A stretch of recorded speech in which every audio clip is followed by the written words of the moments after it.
wherever and whenever you are, and welcome back to the first layer of the 9 hells as we are beginning the very end, as we are starting this, the finale.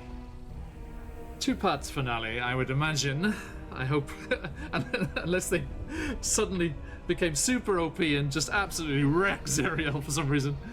I would imagine this will roll over to next week, that we've given ourselves that leeway as we bring to an end our descent into Avernus.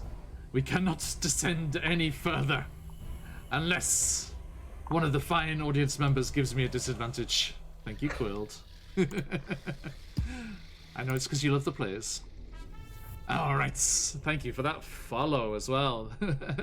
Welcome. Have a look later, we'll be giving you a shout for our followers Discord. And now, everyone, welcome in. It's a pleasure to have so many here already. Marin and Lola and Thamior and Dylan as well, and McNuttylumps and McBluff as well, all the mucks. And Quilled, already noted. Pleasure to have you all here, ready to enjoy the session, and everyone else is knocking around as well. Thank you for joining. And there it is, yeah. I'll send an invite later. Once we're all done, it'll be in your Twitch Whispers. Now, as we are getting going here, let us say a few thank yous. No, Lulu, Alicia, that is correct. Although, I have plans. I think it would only be fair to roll over your advantage and disadvantage to another game. Next time I get the chance, I will inflict that upon him. Don't you worry. Now, as we get started here, let me continue and say a few thank yous, not only to all of you wonderful people for being here already, and those of you in the VOD squad, thank you for catching up and being along for the ride on our adventures whenever and wherever you can.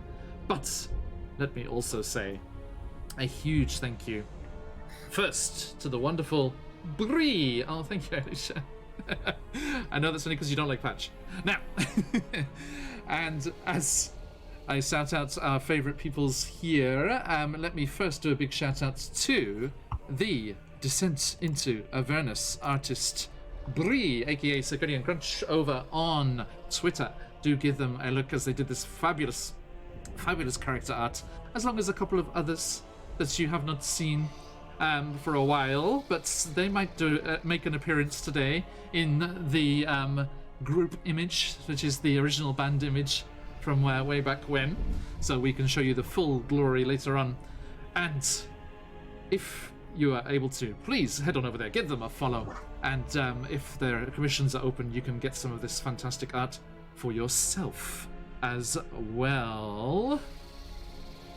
And, sorry, I just double-checked my voice mod wasn't still switched on from playing around with it before. I've done that before. So, let us also say a massive thank you to the fabulous people at Sirenscape. You can head over to sirenscape.com and try them out and discover all of the fantastic music and sound effects that they have, like our favourite growly boy in the background here, as well as all sorts of things for not only D&D and lots of the official modules that are coming out, but also some other exciting things, Pathfinder and Call of Cthulhu, some board game stuff, some lots of fantasy stuff, science fiction stuff, all kinds of things that you can get your hands on. And you can try for free, but if you want to be a Super Siren subscriber, you can get all of it to play at your face-to-face games or on a virtual tabletop. Even if your players are scattered across the world, such as these fine people, you can pipe it out to all of them at the same time, and all of you can enjoy the ambiance and everything that is supplied by those fantastic people. Now, speaking of fantastic music, let me not be remiss and be sure to mention the 3 YouTube channels that we love: Dark Fantasy Studio, Travis Savoy, and Epic Journey, and over on Patreon, the fantastic Will Savino, other sources of incredible music that you can have in your games. And if you head on over to any of our VODs on YouTube, you can get the links for all of them, which is over here if you're so inclined, as well as our Twitter there, where you can get all kinds of news about things going on, new campaigns coming, or epic campaigns concluding, or guests coming on by, or us guesting in other places, such as something I might be doing next week, and all sorts of things that you can enjoy. So you can do that, or you can give us a follow and jump into the Discord and get the information there as well. Now, that said, let us remind ourselves just what is going on. Returning to Elturel and discovering it overrun by demons as the infernal iron chains drag it closer and closer to the river Styx, as they are about to fulfill Zariel's contract and plunge all of the citizens of Elturel, the surviving members of the city, including friends of the party here, into the waters of the Styx, and therefore bring them back as devils for the infernal legions of Avernus, as they plunge ever onwards into their never-ending conflict, the Blood War, as they battle endlessly and tirelessly, trying to stop the hordes of demons flooding down the river Styx from the abyss, and the ongoing war, which many people do never want to end, because victory for either side would spell certain doom for the material plane and everything that all of the people up there hold dear. You returned there and saw, with the city so close to the water, the devils could no longer just defend the chains leading up to the city, and the demons were clambering up the rock surfaces onto the city streets themselves, and the blood war had spilled into Elturel proper, devils and demons battling in the streets, and you discovered that the sudden rush of combats up into the city had trapped some of your friends, your good friend Lithia, the hedge from Humble Folk, from the Anarok Desert originally, and also her wife-to-be, if all goes well, Pasiphae, the blacksmith here, and also a bunch of the guardsmen were trapped over in the other side of the city. You dashed over there to help them and discovered them under the capture of a rather vicious-looking demon general and all of his nasty little minions, and you leapt into combat with them, your pit fiend ally for the moment, Gargoth, rushing over to take on the smaller but more deadly butterfly-like demon not lord, that's too much, but greater demon that was also there at the scene. And as they did battle in the skies, you did battle on the streets, and it went particularly well, except for a small petrification of Lee Alistair, our buccaneer over there, and that was dealt with as Gargoth rushed him back to the High Hall Citadel, where all of the folks of Elturel have taken shelter, hiding away from the war, the blood war that has come to their very gates, as they see and look down on the surreal image of devils defending them, as the devils are, for some reason, all hellbent, if you will allow me to say it that way, on ensuring that this contract is fulfilled, that townsfolk, these city folk, are plunged into the waters of the Styx, and they are stopping the demons from breaching the walls of High Hall, and the battle is raging fiercest around the remains of that cathedral to Torm and his divine justice. And you arrived back there and heard from Lee that there was another way to break these chains, another way to ensure that the mighty Krokektuek that you were planning to tempt over and use its vast powers, its demonic form, to hungrily chomp through the chains, destroy them, free Elturel so that you can use the keys, open up the companion, the ball of black lightning-laced energy that crackles above the city, holding it in place and cursing all of its townsfolk to doom and infernal slavery here. You found out that there was another way to ensure that the chaotic tendencies of Krokektuek did not mess up your plan. If only you could smear celestial blood on each of the chains, then Krokektuek's insatiable hunger would be focused on those and those alone, and he would chomp his way through each and every chain, ensuring that you had the best chance possible to get to your goal and free Elturel, returning it to the material plane and away from Zariel's contract. Now, there was one problem. The only source of celestial blood that you had was your friend, the Hollyphant. Once friend of Zariel before she fell. She was an angel once, but now the archfiend here, the archdevil of Avernus, the ruler here that we see in our picture on the game screen. And Lulu, offered her blood, offered to bleed and spread it on the chains so that Croquetuec could be summoned from wherever he is, pillaging through Avernus, rampaging unstoppable. And you made your way through the city, dodging or battling demons. The devils left you alone. But as you traveled around all of the chains, Lulu did sacrifice her blood and became weaker and weaker. And you did a full circuit of the wall, visiting all 8 locations where the chains of infernal iron are dragging the city lower and lower. And as you did, she got weaker and weaker. And the dice were against her as she, at the final chain, making the final sacrifice, passed into negative and passed away.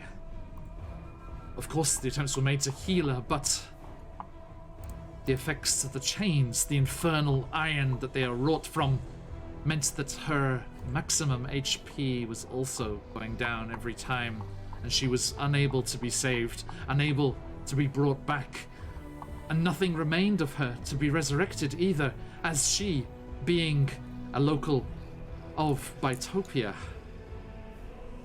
from that plane, as she passed away, her form dissipated, and she reformed on her home plane, back in Bitopia, meeting some other folks that we know who were already there, waiting to welcome a new friend. But that left the 5 of you huddled in a ring, huddled between the burnt-out buildings of the city and the looming walls of Elturel. But just who are the 5 of you? Let's go around the overlay. Who are you? Who are you playing? And where are they at in this, our penultimate session of a 2-year campaign? Firemore, please. Hello, I'm Josh. I play Taln, Firemaw, Waku. Play a lot of characters. Today, we're getting close to the end of our time with Firemaw, the Dragonborn Gladiator. He is excited to see what the future holds for him, but he knows that what's ahead of him will be a tough fight, and he hopes to make sure that everybody makes it out of it. Thank you. Lincoln.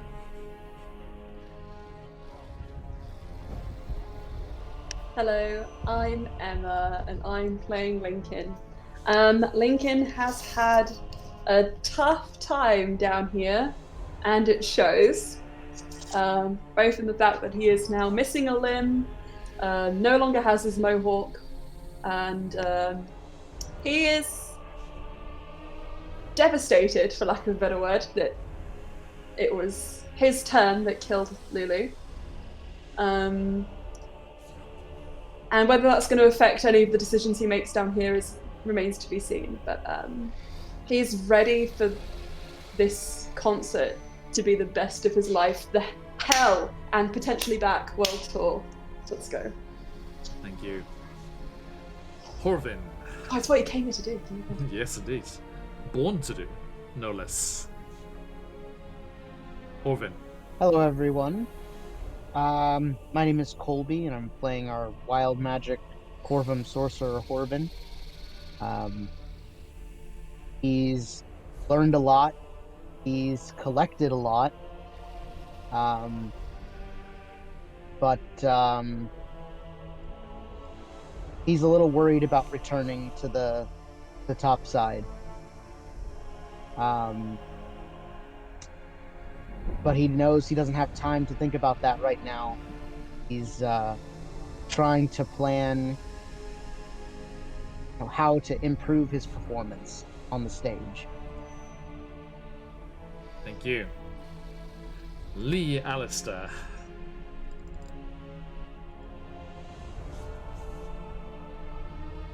Hello, everyone. My name is Mason. I play Lee Alistair, the privateer of the Burning Valentine. And right now, he has his goal set on accomplishing this mission, as he made a captain promise before losing to finish this mission and get Elturel out of here. And top priority of making sure the chaos doesn't lead to the mortal realm. Yes, yes. And last but certainly not least by any measure whatsoever, Rhea Mantlemorn. Hi, my name is Stephanie. I play Rhea, the human paladin, and Rhea is preparing for ultimate sacrifice, ready to go in Torm's honor. Nice. Okay. With that, let us bring this down.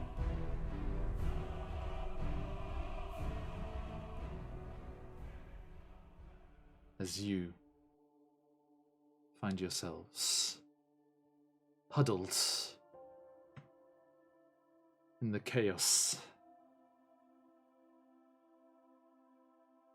huddled away from the fighting, the last sparkles of Lulu disappearing. The scene is yours.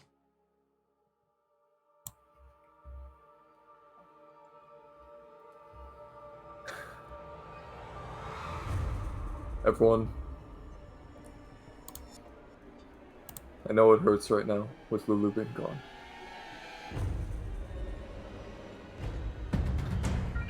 But she told us what to do. We have to finish this. And we will. No one causes time, eh? It would be an honor if on this ship you wouldn't mind I steer us. As back in the old times, right?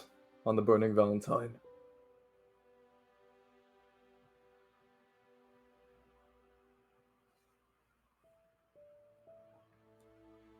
I'm not sure what's going to happen with this.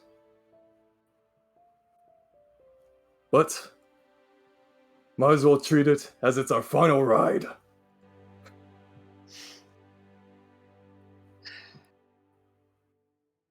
Yeah, maybe. I always liked you, Lee.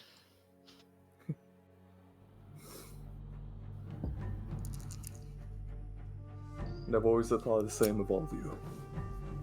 Now, are we ready?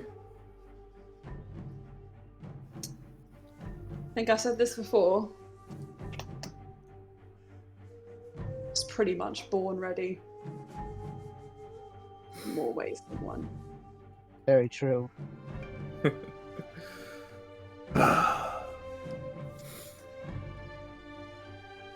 Alright then. Let's make haste back. And get set up. So our final goodbyes to some folks who may need to. No final goodbyes, final see you laters.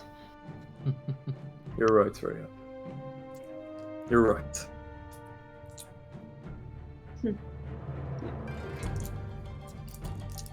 And Alright then. Let's go. as Captain Lee Alistair of the Burning Valentine rouses you to your feet, you turn, and flitting between the burning buildings and the embattled streets of Elturel, you, being just at the bottom of the hill, manage to wind your way up to the tumbled down rear section of High Hall. And there, the guards, heavier as it is a weaker point in the walls, let you through. And you find yourselves once more returned to High Hall as the sounds of the battle and the panic and the hustle and the bustle and the chaos that is reigning here floods back around you all. Where do you go? Who do you see? As you have about 30 minutes before you are due on stage for the Pit's gig of all gigs.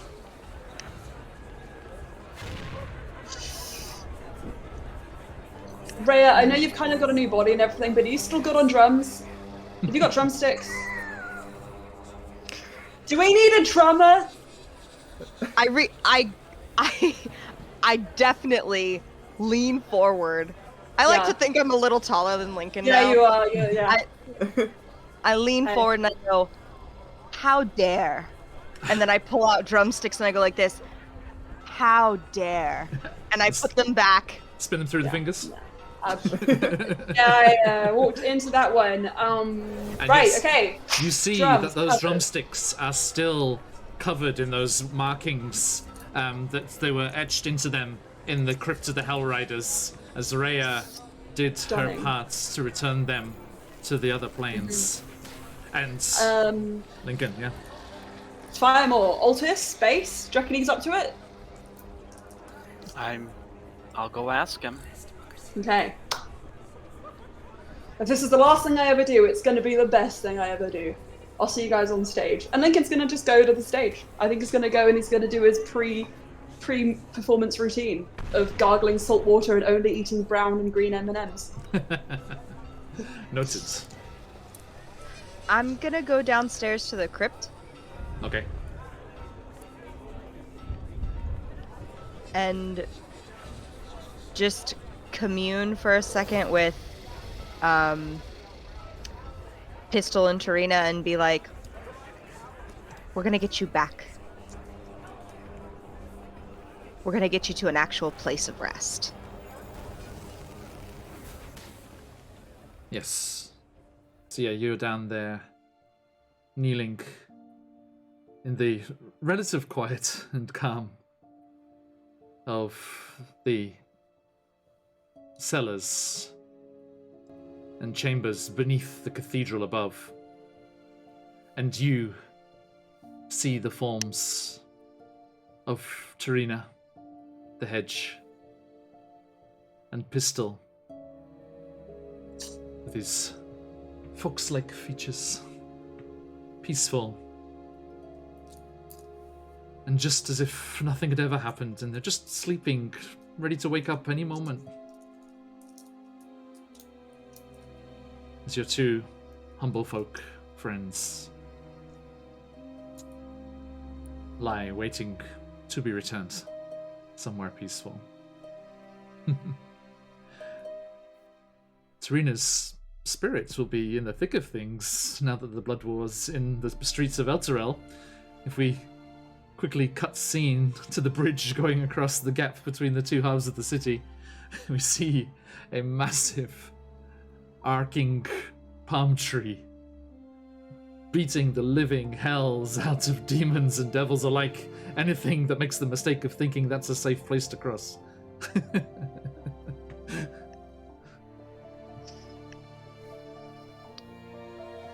And I'm picturing them lying close together. I'll put my hand on either of their hands like this and just pray to Torm that this is successful. And ask them to give me strength in being brave and sacrificing myself the same way as they have. Then I tell them how proud Torm is of them Amen. And go back upstairs. As you rise to your feet from kneeling and take one last look, you swear on the fur of Pistol and on the quills of Tarina. Is that a faint golden glow? Does Tom's light keep them safe and bless your mission? It surely must. And you return back up to the levels above, to the noise and the bustle of the High Hall. And Orvin, what are you doing? I think Horvin would have followed Lincoln to the stage, and but rather than like practicing like his instrument or anything, I think that he's like kind of carefully inventorying all of the things that he's carrying and the items and everything. He's careful not to remove the hand of Vecna from the bag of holding. That can stay in there. Good plan. But he's not really saying anything at all. He's just kind of counting and like reorganizing things on the ground very meticulously. Can Lincoln go up to it? Oh yeah. Sorry, I didn't mean to interrupt you. No. Lincoln just wants to approach and just say, is this like your little ritual you do before fights or performances or both? And Horvin would definitely have been startled. Hello, it's me. And he, Ah! Hi, Hey. Lincoln. Sorry. Hi, I'm here. I'm sorry. What did you say? Is this your little ritual? Like me? No, I don't think it's anything quite like that. The basis for some kind of necromancy that we have yet to see from you? No. Nah, I had to get one more No. jab in. And, well, honestly, if only. So you're finally leaning into it? Hardly. Uh-huh. I just mean that any extra power or ability that I could muster would make me feel a little better.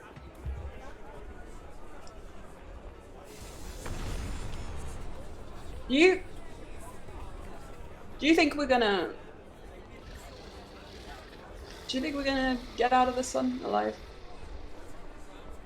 You haven't died yet, have you? No, I haven't.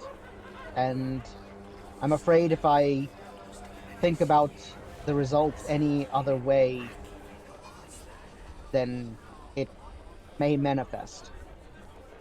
Right. So, really, I can only see us getting out of here. Cool. This is, Alright then. without a doubt, the scariest thing I've ever done. I'd say so.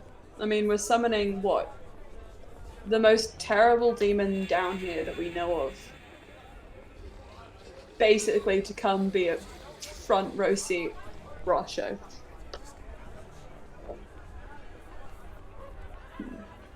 Not sure if even I was a Fire librarian. this one out. You were a librarian. Yeah. That's, Yeah, that's a bit much, isn't it? That's it. So, Corvin, if Yeah. this is ignorant, remind me, punch me, I don't know. Why did you come down here?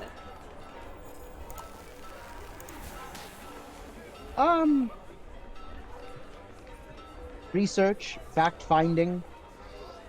Mhm. I made a deal with someone back at Kendall Keep that if I made it out of here alive, they would give me a position in the keep. It's been kind of a lifelong dream. You know, I feel like we have a lot more in common than I ever realized up until right now.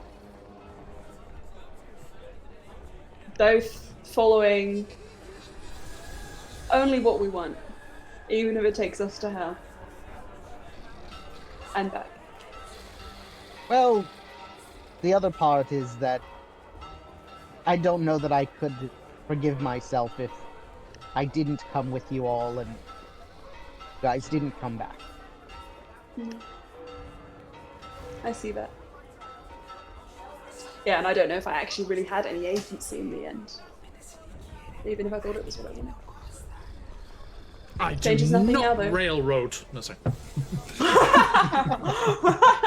Sorry. I remember very vividly at the beginning of this campaign, Session 1, you told us that if we did not accept Captain Zodge's proposal, he would kill us. No, I said that's what's written in the book, and I didn't do that. Famously in the book. Snaps for Josh, who remembers everything that ever happened. Yes. I can't believe that's actually in the book. It's kind of funny. Okay. Yeah, Lincoln will just say, Corvin, I hope you get that position. And I hope it's everything you want it to be. Well, thank I you. came down here literally for this concert thing, so at least I'm getting what I wanted out of it before I sign my soul away to whichever devil wants it next. I just want to say it's been great. And no one else is here yet, so I can't really say it to everyone, but maybe you first. There is the clump of many pairs of boots as you say that, Lincoln. And you look round, but it is not your friends. As you see a forest of bobbing red caps Oh and my God. straggly beards and large Oh my God. steel toe-capped boots. As you see Redcap Rampage making their way to the stage to warm the oi. crowd up. Don't overdo it! Leave some for the rest of us. It's like- Okay. We'll see. And you see Mad Maggie coming along behind them. I'm proud of my boys. They've come so far. And it's thanks to you lots. Uh-huh. I'll be Riding off in, the back of our success. I'll be on the side strutting my stuff. Yeah, and help us a bit. If a big demon was for some reason to come over, just like whack him. Okay, bye. I think the thousands of devils might be able to take care of that. Sweet, okay. Don't want to put me back out. Uh-huh. Love you, Maggie. Mwah! Ah. Keep being sad. She was feeding off of my sadness right then, wasn't she? I say to Horvin as an aside. Great. Almost certainly. And Lincoln, before you walk away, I trust your judgment. And I trust you'll make the right decisions.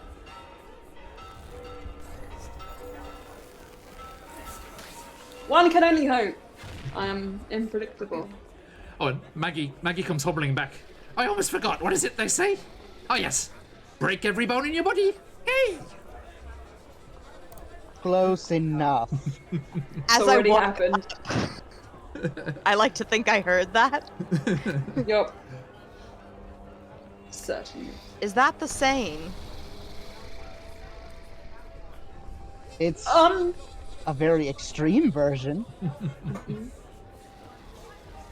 Extra lucky. Firemore. Sorry. No, I was gonna say I look around and say, "Where's Firemaw?" So Okay. Perfect. He's talking with Ultist on the parapets. You're up on that balcony that Rhea and Lincoln had their thing on. I suppose, isn't that where he was before? He hangs around the cathedral in general. But let's say, yes, you search for a while, and you find him. And as he hears you coming from the interior and you emerge from the darkness inside, he turns in a very, almost Bill and Ted way. You see him with his base slung across his back, and he opens his palms. Be welcome. Be welcome, Altus. Well, I came to get you. We need a bassist. I've been practicing. I'm sure you have. It's been, had a lot of time here, I assume. I've been busy. Yeah. Learning the ways of Jarmic. Well, that's good. It's been quite a journey. Indeed. A journey of discovery, shall we say. I think so. You've both changed a lot. Indeed. In Baldur's Gate. It must have been quite the thing to abandon the Queen in the face of the Queen. It was an exhilarating feeling. But scary. Not like now. Rightly so. Rightly And so. then I abandoned Bahamut. Just as Mordenkainen would be proud. You're keeping the balance, pissing off both sides. you did meet him too. But seems like we're going back top pretty soon. Fingers crossed. Although, there are some of us in the Brotherhood who are going to follow in the sandal-clamped footsteps of our brothers whose hammer you returned to me. We can make so many infernal ne'er-do-wells be welcome to the pain they deserve. You're going to stay. Take the fights where it can be fought so really, viscerally. To say I'm surprised, but Is this hammer? It's like it spoke to me. It's not sentient or anything, it's just, you know. It's just... sure? It's meant to be here. It's meant to do its work here. And now it is in my hands. And hopefully John will get rid of this disadvantage before I try and use it. Yeah, that'd be nice. Well, the fire mod extends his hand. Well, it's been nice having you along. It's a shame you won't be coming back up. I know you'll do a lot of good work. Spent my entire life up until now up there. What I got to show for it. Down here now, so close to the action. Where I need to be. I'm sure you'll do great. Let's get to the stage. He Yeah, swings the bass around in front of him. I think we got a concert. And you see his bass has that same markings and things on, that same as Orvin's lute, Rhea's drumsticks.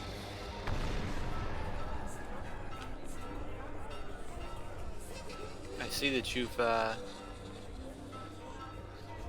been doing things while we've been gone, huh? Going on your own little adventure. When I prayed with this hammer, it happened. Like a sign, right? Wasn't that what happened with you guys? Your friends? They received a similar blessing when something important happened to them? I guess so. No worries. Hopefully it will do what's needed. I'm sure it will. And he heads off ahead of you inside, and before you go after him, you hear the flap of wings, and you hear, "Oi! Where you off to, boy?" And I have a show. Avernus swoops down. Turns out, so do I. Yeah? That, Vulpin friend of yours? I don't know, he looks like an Arcanoloth to me. Reggie? Yeah, he's an Arcana. Okay, yeah. I thought some of the Elturel folk were fooled, but I've been down here too long. Yeah. We did That's have a Vulcan friend. Good guy, but Oh yeah? Wish I could have met him. Nah, he came over and he was having a chat after you lot went off to do whatever you were doing. And he's got me a prize fight again, hasn't he? During the concert. I get to fight in front of the crowds again. well, we're going for the ultimate prize fight. So I've heard. You be careful. You got an empire to build when you get back up top. I think we both do, don't we? I'll be there. Just make sure you are. Let's go kill an archdevil. And he reaches out his hands. He alights on the balcony. You do the forearm to forearm. And as you do, the impact of this incredible handshake leaves motes of shadow breaking off red and black from your respective dragonborn skin. And they twist through the air and attach themselves to your horn. As you make a bond with Ebonmarsh once more. After being separated and unsure for so long. And now here at the end, you are reunited.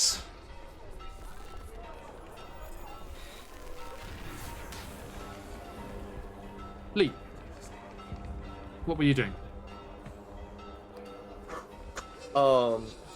Lee was like sitting outside the high hall, looking at all the chaos around him, and he takes out this little scroll, and it looks to be a map as he opens up. He opens up, and it's a little map that Adrian, his young boy, drew, but when he was a young lad, but instead the direction it points at the X leads to a stick figure drawing of a man with a beard, a lady with long hair, a little boy, and this giant stick figure, which you can only assume is Suna. And it says, treasures where family is. And he like laughs to himself, chuckles, rolls it back up, puts it away.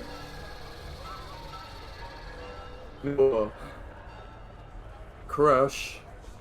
Error 4. If either of you can hear me. We're almost there. Almost at that finish line.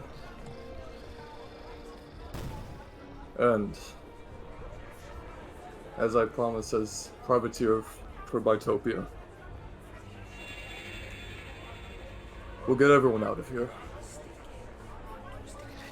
And if you see a little Oliphant or something else named Lulu, please take good care of her. Perhaps once this is all over, we'll have time for tea again. And he stands back up,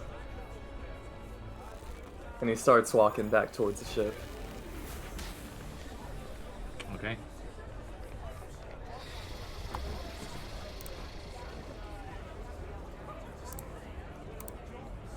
Now,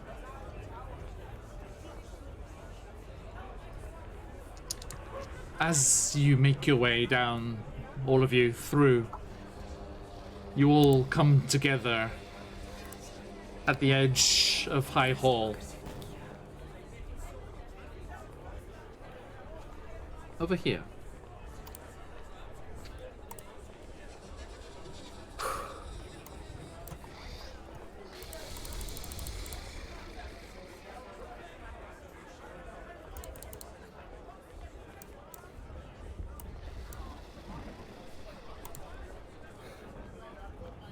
And you see, hovering at the edge of the cliff face on the southern side of High Hall. Not just the directions mean anything here. You see the pirate ship of Batshit Bessie. The ship that brought you to the Nine Hells all that time ago. Hanging along the edge. You can see chain devils manipulating their chains, hauling things up into the rigging, even as Redcap Rampage are playing a show. You can just about make out, it's still quite a ways away, but you can just about make out the lead singer of Redcap Rampage run over, grab his nearest bandmate, haul him up above his head and just throw him over the edge towards the hordes of devils below. It's not terribly high anymore, it's only about 60 feet or so. But there's a squeal of pain and terror as this redcap disappears over the edge, and a roar of appreciation from the devils below as you hear the sounds of the show getting on the proverbial road. And you stand huddled together. Various people coming and going. Leaders of the Hell Riders and the Flaming Fist, who you'd been with here in Elturel, standing there, looking uncertain about the devils, the barbed devils and the chain devils, standing sentry along the planks and the kind of gangway that's been constructed out to the boat hanging over the side. And they come up to you and the leader says, "Look, I can't say I completely understand what's happening here, but all that I know, it is what needs to be done for the city."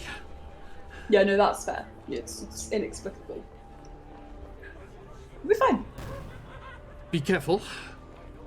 And please, whatever you can do, do it. Oh, just before you go, have you seen any priests of Jarnik around recently? I'm a little bit bruised. I wonder if one of them can just like whack me with a little heel or something. Send them my way, just before the stage. Altis Comes over and does a cure wounds. Thank you. Anybody else? Guys, this is your last chance. Anybody else need a little summon? I can do it if you're really desperate. Yeah. Okay. I'm down a little bit. Could we have mechanically taken a short rest? Yes. Stunning.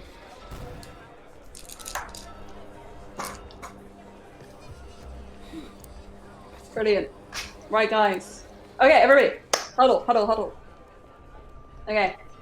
Lee has done his rousing speech thing. So I think it's my turn. This whole thing, this tour, got real weird. We all died a bunch. Some of us lost limbs, some of us lost family members.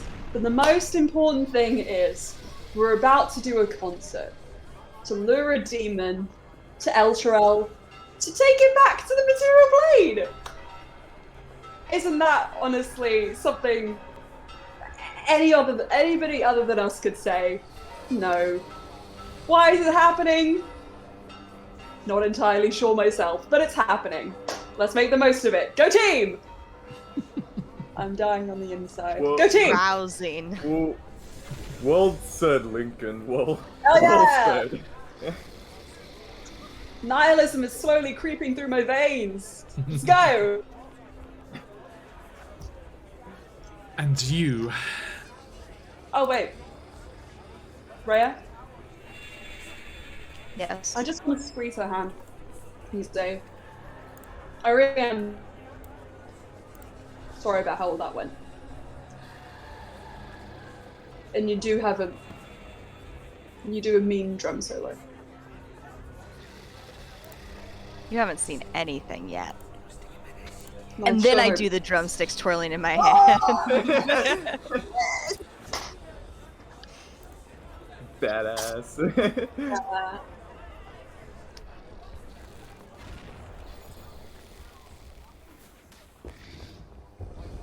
And don't be. Oh, thank you, Soundscape. Sorry, bro. Soundscape crash. I thought my computer was crashing, and I was like, no. Too much epic.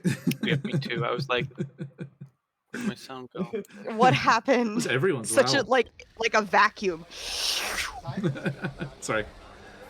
So much noise before, that's why. You're late, babe. Okay. Back. I'm gonna say to Lincoln, like, and don't be sorry, because it would have just made it harder to put it all on the line. You're right. I don't regret it. It is better this way.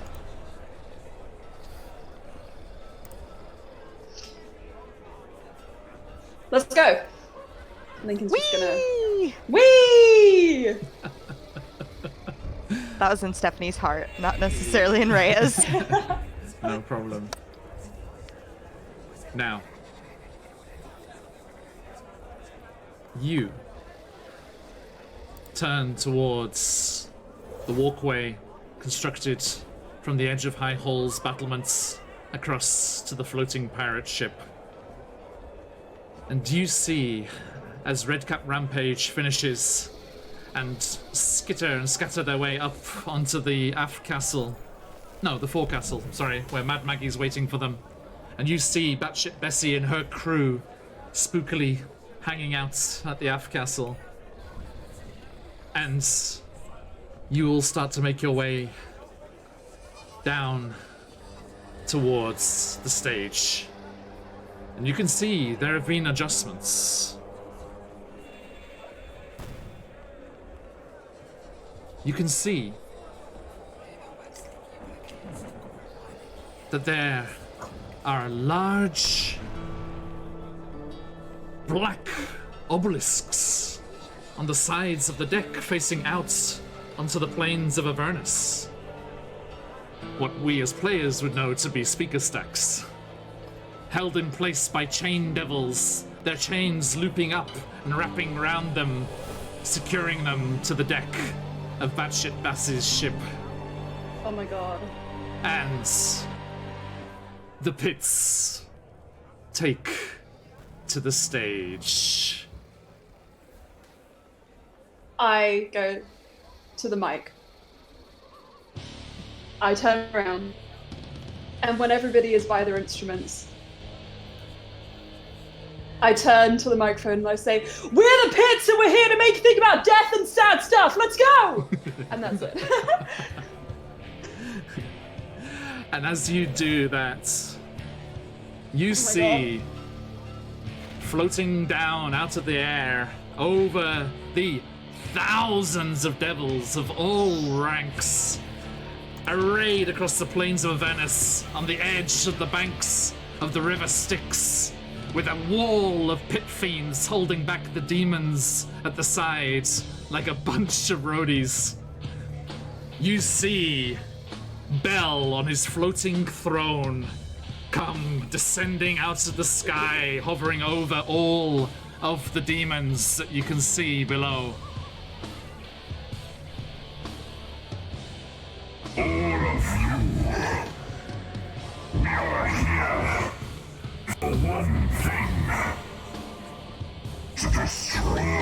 demon hordes to destroy this incursion into the hells. Listen to this music. Let it flow through you.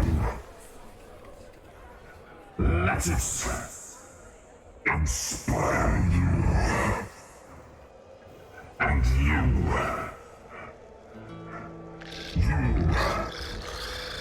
will win this day. You will drive back whatever faces you. Whatever chaotic gibbering horde comes out of that river. As the piece play for all of you.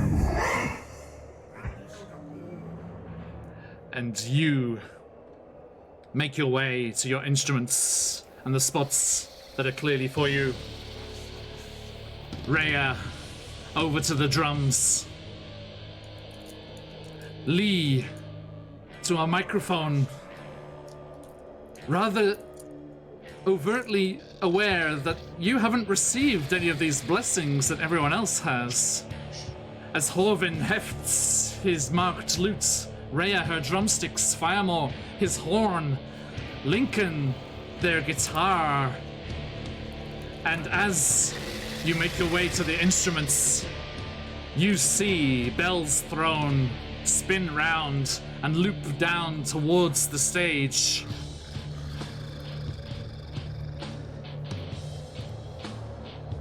Alistair, don't think we've forgotten you.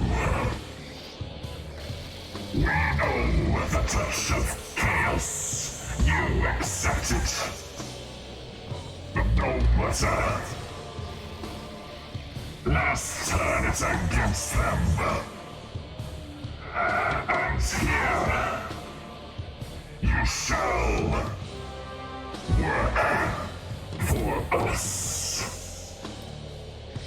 And he reaches out a hand, and you feel the squirming tattoo on your neck, the abyssal markings changing into a more jagged, ordered, devilish design. And you feel your vocal cords enhanced, ready to be the best backing vocalist for Lincoln there could ever be. And all of you stand ready as the devils scream and roar. Thank you, Growly Boy. And you are ready to play. Oh my god. Lincoln, Yup. he tilts his head back, slams down, and you see him turn into wearable form. Oh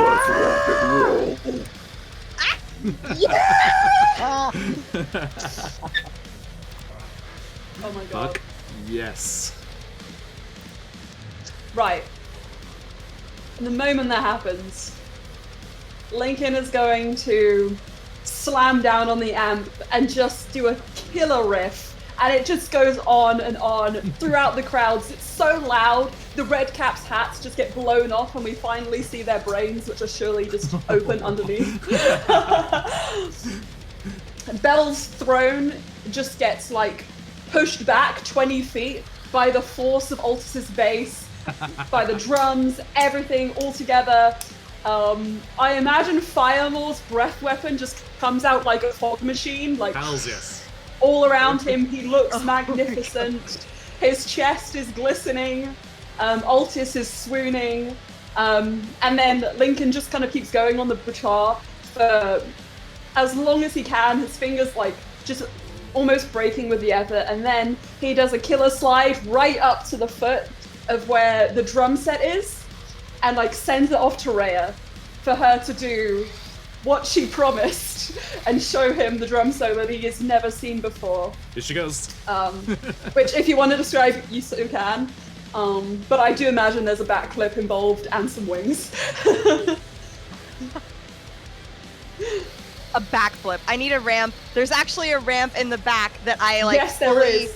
run up to do the backflip and come down Yes. on the closest exposed drum to end it. Yeah. There At are- the And then moment she's done. I dab in the direction of Horvin. Horvin! The crowd is going in wild. Horvin! Necromancer!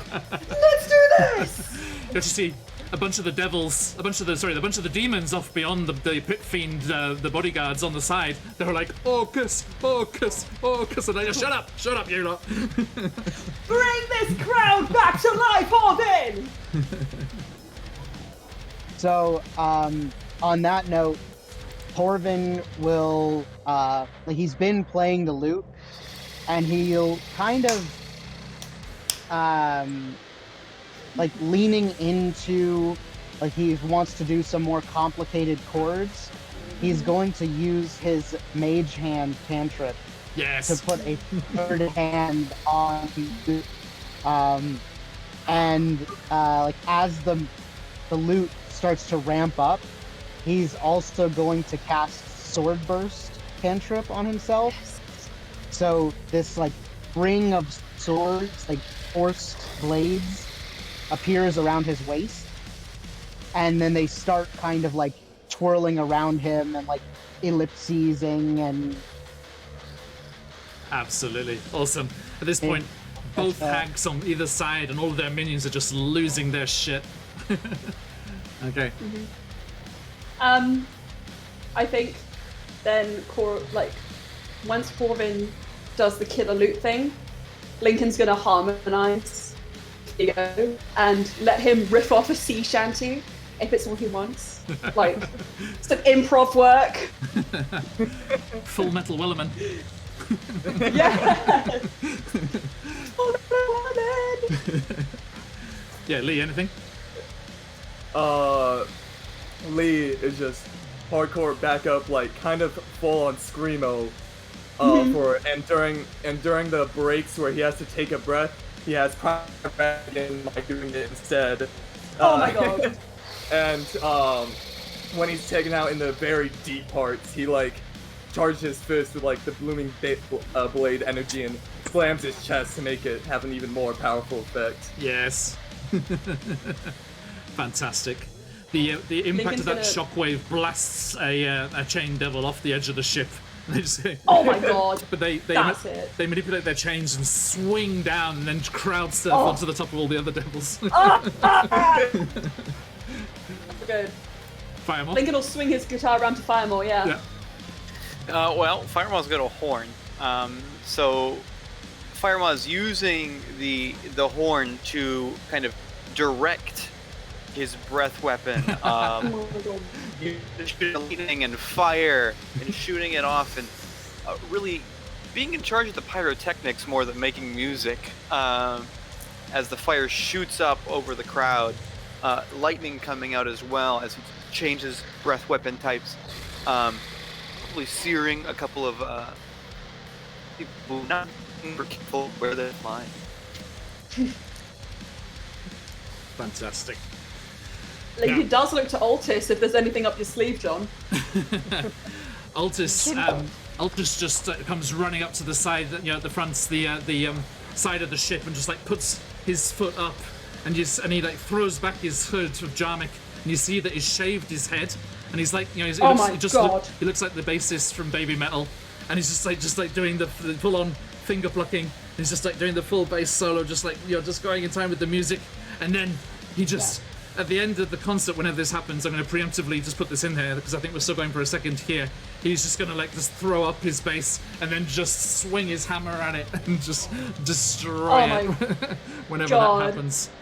Yes. But the magic holds it together and it's still playable. Ah!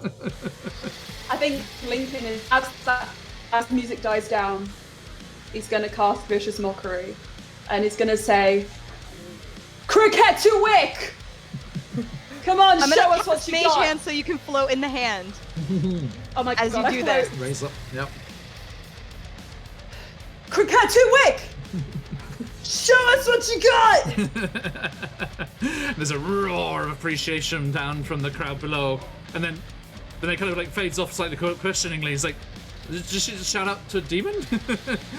And then, sorry, he just shout out to his demon, and then there's a whoosh of wings that distracts them as Ebonmarsh comes flying over from behind the stage. And as you look up to see this sudden figure, you notice that up in the rigging, some of the things that were being hoisted by those chained devils, there are these two kind of magic resonators that are crackling with dark energy, and the space between the masts is being magically shifted, and the view through it is being altered, so it looks like the companion is hanging right there above the ship as it's magnified directly from behind you. This vast, dark ball of impenetrable night, and the lightning crackling around it, seeming to arch off the masts and the rigging around as the concert gets into full swing.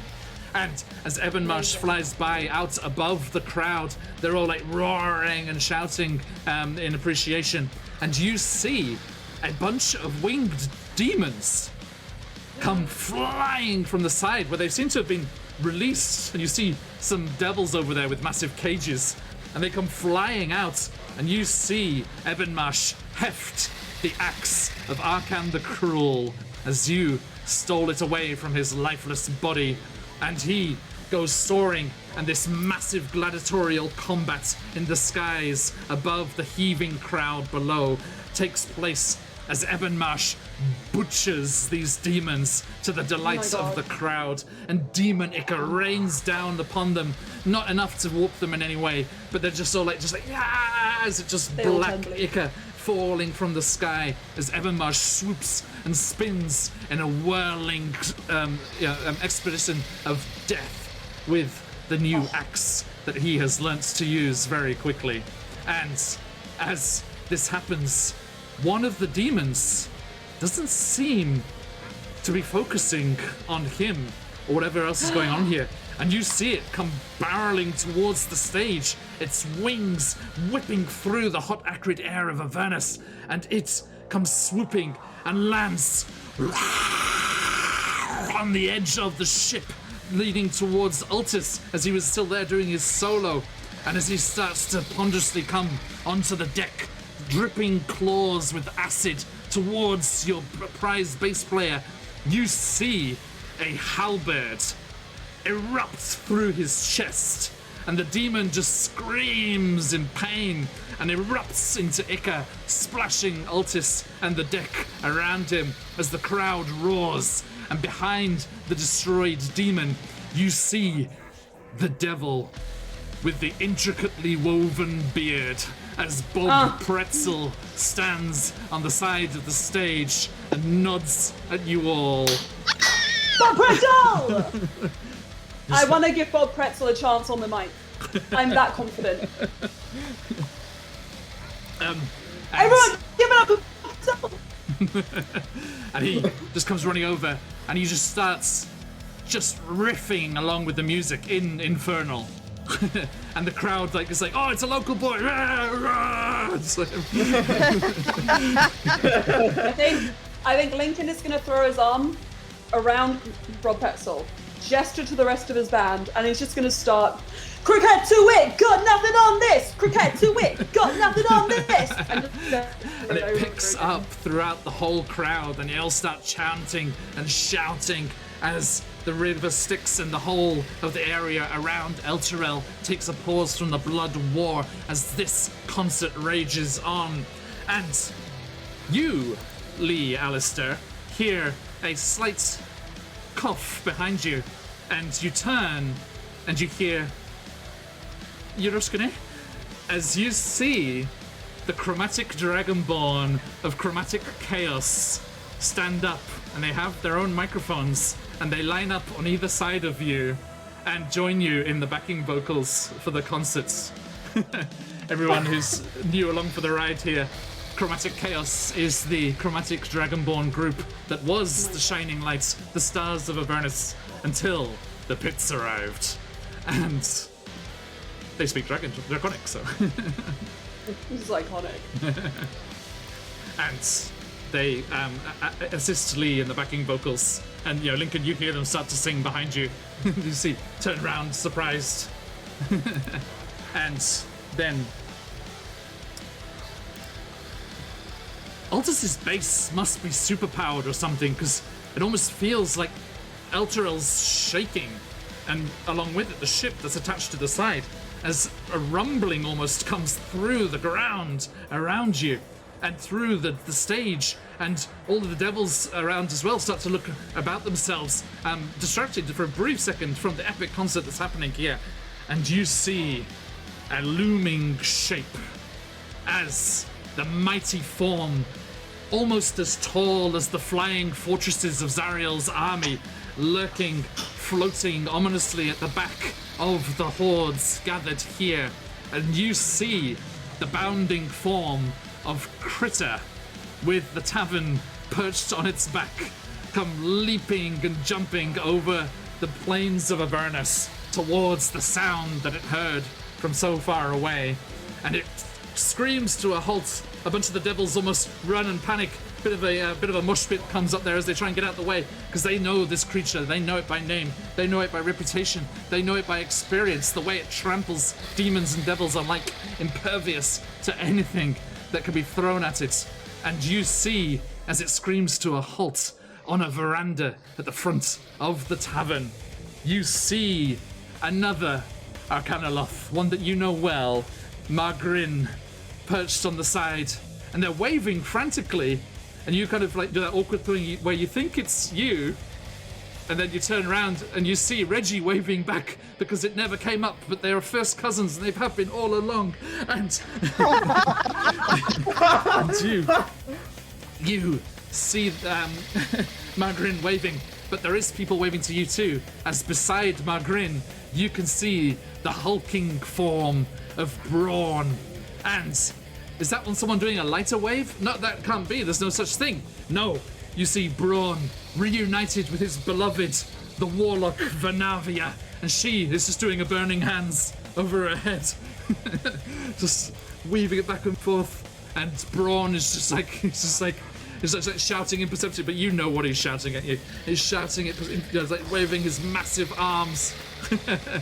And if he could make it to you, there'd be a hell of a rider for this gig. all the food for all of Elturel, as he would be able to cater beyond anything that you would need. But yes, Critter, the bounding tavern of Avernus, comes leaping on by, and we get towards the end of your material. How does this concert end? Okay, so what's going to happen is Lincoln is going to kind of go right up to everyone. Anyone who's got a mobile instrument, we all kind of gather together right around Rhea as she finishes us with like a drum solo to end all drum solos. I think if anyone has like a finishing move they want to do, Lincoln is just gonna stage dive. Fully stage dive. He's gonna throw his guitar to the ground, sorry Imp, and is just gonna throw himself. Red cap tossed out. Red beret to the crowds. Anyone else? Anything else? As Lee is doing the final scream the long way in the end, he picks it up, charges it with moving blade energy, and slams it on the ground as it makes a thunderous roar. Anything else? As we're finishing, Firemaw will cut one of the chains on the obelisk, and kick over the speakers off of the. Yes, and they start to teeter and fall, and the chain devil gets the fuck out of the way, and they just slowly topple over the edge towards below. And there's a roar as they impact down below. I'm gonna take out Zariel's sword, and then do a full between how you would with a drumstick between your fingers, but this way. Yeah. And come down into the bass drum, just and just stand there waiting for everyone to finish. And you had a moment of concern, wondering what would happen if you brought the celestial blade out here in front of this audience, but they delight in seeing it used for this purpose, the corruption of this holy weapon. And there's a roar from the crowd as Altus steps forward, and he swings the tattered remains of his guitar behind him, and he does, is this a Jarmic holy gesture? As he puts his arms out in front and then parts them to the sides. Once more out in front and parts them to the sides. Once more out in front and parts them to the side. And you see the largest, most dangerous looking epic wall of death starts to develop on the ground below as thousands and thousands of devils retreat to the left and right of the stage and wait for Rhea's drum beats to drop. And as Rhea stands up and with one final thrust down of the drumstick kicks into the final solo, everyone just lunges into their instruments as strong as they can. The two walls of devils just charge at each other, and there's a cacophonous crash of steel Oh my and God. chitterness, and all of the devils smash into each other as this wall of death becomes a spiral as the crowd starts to turn and spin and mush in the middle. And as the concert comes towards this climax, you all notice that your instruments, those markings, Lee, your throat tattoo, all starts to glow. When I say glow, in only the way that black and dark purple can, as these markings all start to emit this light, this smoke almost, and these tendrils that reach out, and boom, two of them are connected together, boom, another, boom, a third and a fourth, and all of them are joined together, and our view shoots up above, and looking down, the tendrils linking all of your instruments and tattoos together form a perfect pentagram on the deck of the ship. And as it does, the black smoke whooshes up in a pillar and crashes down into the crowds below, barreling through the mass ranks of devils, and they all reach up and roar in triumph as the inspiration flows through them, and they are ready for anything at all. And as this moment, as the final chord crashes out, and as the final remnants of this smoke dissipates, you see what it is they need to be ready for. As you see what looks almost like a tidal wave coming down the river Styx from far away, spilling the soul-filled waters over onto the banks on either side as a massive hyena-faced, snarling-jawed, worm, almost snake-like gigantic body curling behind it, hundreds of little deformed arms and legs pulling its massive form along the river as you see, for the first time properly, Krokektoek comes charging towards the celestial feast that waits on the chains of Elturel. What do you do? I look to Lee. Think we gotta unchain Sail? the ship. Unchain the ship. Unchain the ship, sail! Sail! Unchain the ship. Quick! We start unchaining the We ship. gotta get to the. We gotta Oh, get hands to on the deck! companion. We gotta get to the Yeah. companion. Yeah, remember, Yeah, you we guys, gotta you, get need, to you the still need to be next to Elturel. And remember, Krokektoek's only going to be after the chains. And none of the chains are here. They're over on the sides. away from where you are. So let's get Okay. the ship up to the companion. Let's go. Okay. So, you shout out to Batship Bessie. Okay. And she's like, To the companion. yes, yes, let us. And as the stage rises up, breaking away from its moorings and the connections to the city and the chains holding it in place, you see the hordes of devils inspired by the concert just roar and flood towards the river, towards the bunches of demons barely being held back by these pit fiends. And as the pit fiends stand aside and the demons triumphantly surge forward, all of the devils, charged by your music, charged by your performance, spill out through the floodgates, and the blood war is back on in the strongest of terms as the demons and devils clash together in the epic combat down below as you rise up and through the smoke and the fire that issues from Elturel, and you see the massive form of Krukektuek come surging down, knocking aside demons and devils alike as it just beelines towards the chains. It's never been able to get this close before. There's been too many forces, but this is its chance. It tastes, it smells, it knows what's waiting. The blood of Lulu, I see a patch in chat. The blood of Lulu spattered across these pathetic chains. It must feed. It must feed. And it comes charging on. And as it does so, you see its mouth open wide. And issuing from the depths of that mouth, a massive winged Baylor comes flapping out. Now, let me show you here. This fella, wings spreading wide as it emerges from the mouth of this massive demon.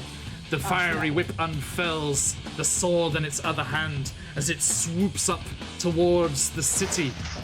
You see another flying form. You see the chain dangling menacingly. The hammer of Matalok, the demon that she destroyed and took from. As Zariel, archdevil of Avernus, the first layer of the 9 hells, says, "Not on my watch. Out of here, foul Baylor." And her bat-like wings spread dark across the red Avernus sky as she whooshes through, and you see the Baylor and her down, alight in the streets of Elturel, and clash in a mighty combat as these two massive infernal forms start to battle in the streets of Elturel, destroying a great many houses and things around them as they fight to the death. Now, you see Protectorek come, as hoped, as promised, charging towards the nearest chain, and as he does so, that mouth opens wide once more, and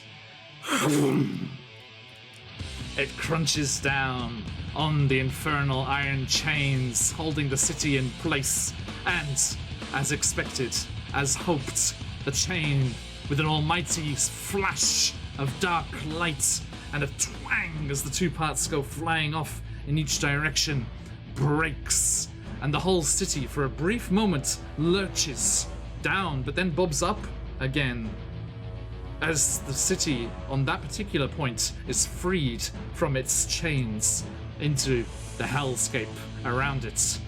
And then the insatiable hunger of Krukektuek calls it on as its massive snuffling snout looks around for the next smell. That celestial blood, that which it desires the most, is so close, and it continues on, finding the next pylon.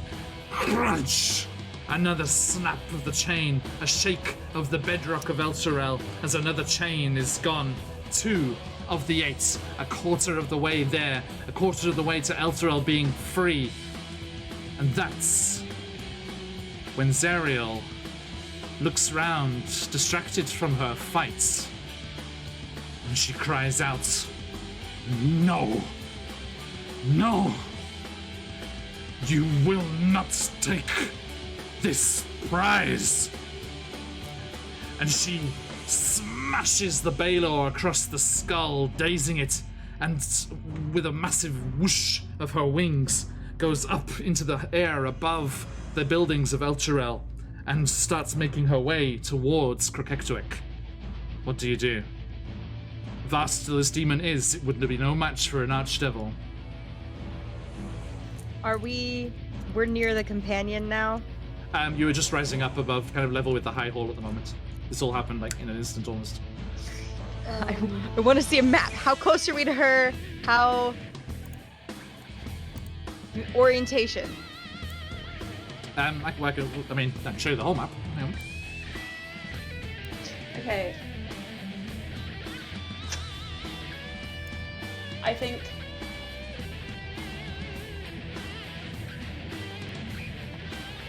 So, Can she hear us, do we think? you... Well, imagine with the microphones.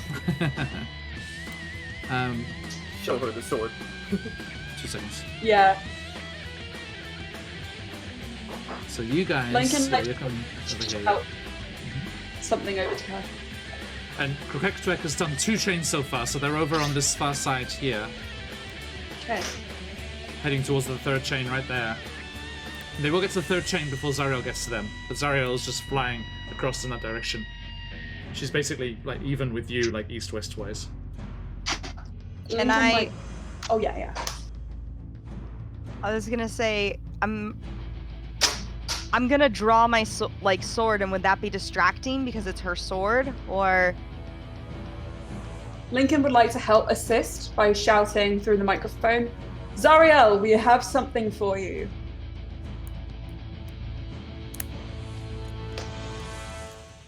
She looks in your direction, but the danger to Elturel is worse. I want to fly up to her, but I know if I fly up to her, I'll be in it on my own. Well, and Lincoln. That's your then- best, you can go in that direction. How fast is the ship? Time to Yeah, turn the that's- ship. It's not speedy, but it's not Okay, like you're flying. I'm gonna fly over there, and how far is it? 100? I think my flying speed is 100 feet now, or something. Uh-huh. How far away is she foot-wise? I mean, we're through to the minding this really, so I mean, you could get there. Yeah, I mean, you're flying at a tangent to her. You could go on an interception course towards Krokektuik as well. Yeah, let's intercept her. Yes, agree. So Rhea and Lincoln, you both flying?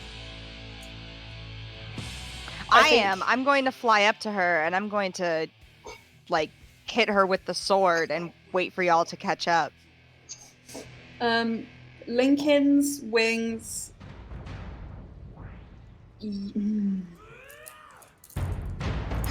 No, he's gonna stay on the ground, and unless Rhea looks like she's in danger, then he'll start flying.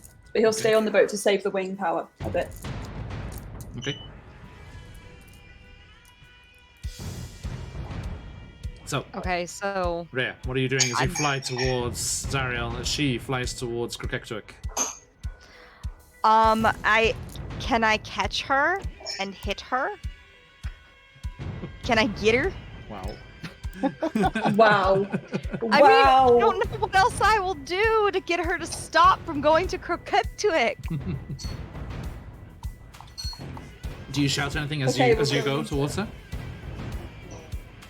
Not so fast. Give me a charisma check. Mason's dead. Goodbye, Mason. Can Lincoln harmonize with her and give her advantage? Yes. Okay, go. Do it. Woohoo! Okay. Not so fast.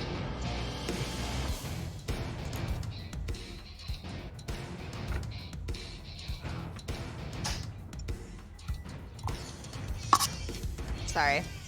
Oh, I got a natural 1. Oh. Advantage. Did you use advantage? You have inspiration? You have also advantage. inspiration. I have advantage, so now it's yeah, sorry. 14. Thank you. My Yes. charisma check 14. is a I see what 14. you mean. Okay. Yes. So you shout out, just like yell at her and brandishing the sword, and she looks angrily as she's still flying, and her eyes go wide, burning with hatred and just righteous anger, and she looks and she sees her blade for the first time since she fell, since she was corrupted and joined Asmodeus down here in the Nine Hells. And she pulls up short, her wings beating the air quickly to stop. And she turns, hovering in the air. How did you get that? I didn't think you'd mind if you didn't want it anymore. And who are you? Because you weren't there when the pits met her.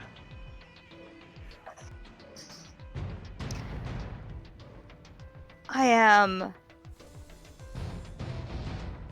an unwilling substitute to those that have fallen, chasing you. Our cause was just, and I fight it still. But I cannot claim my true power, whilst that speck of my former, weaker celestial self resides in that. Give it to me.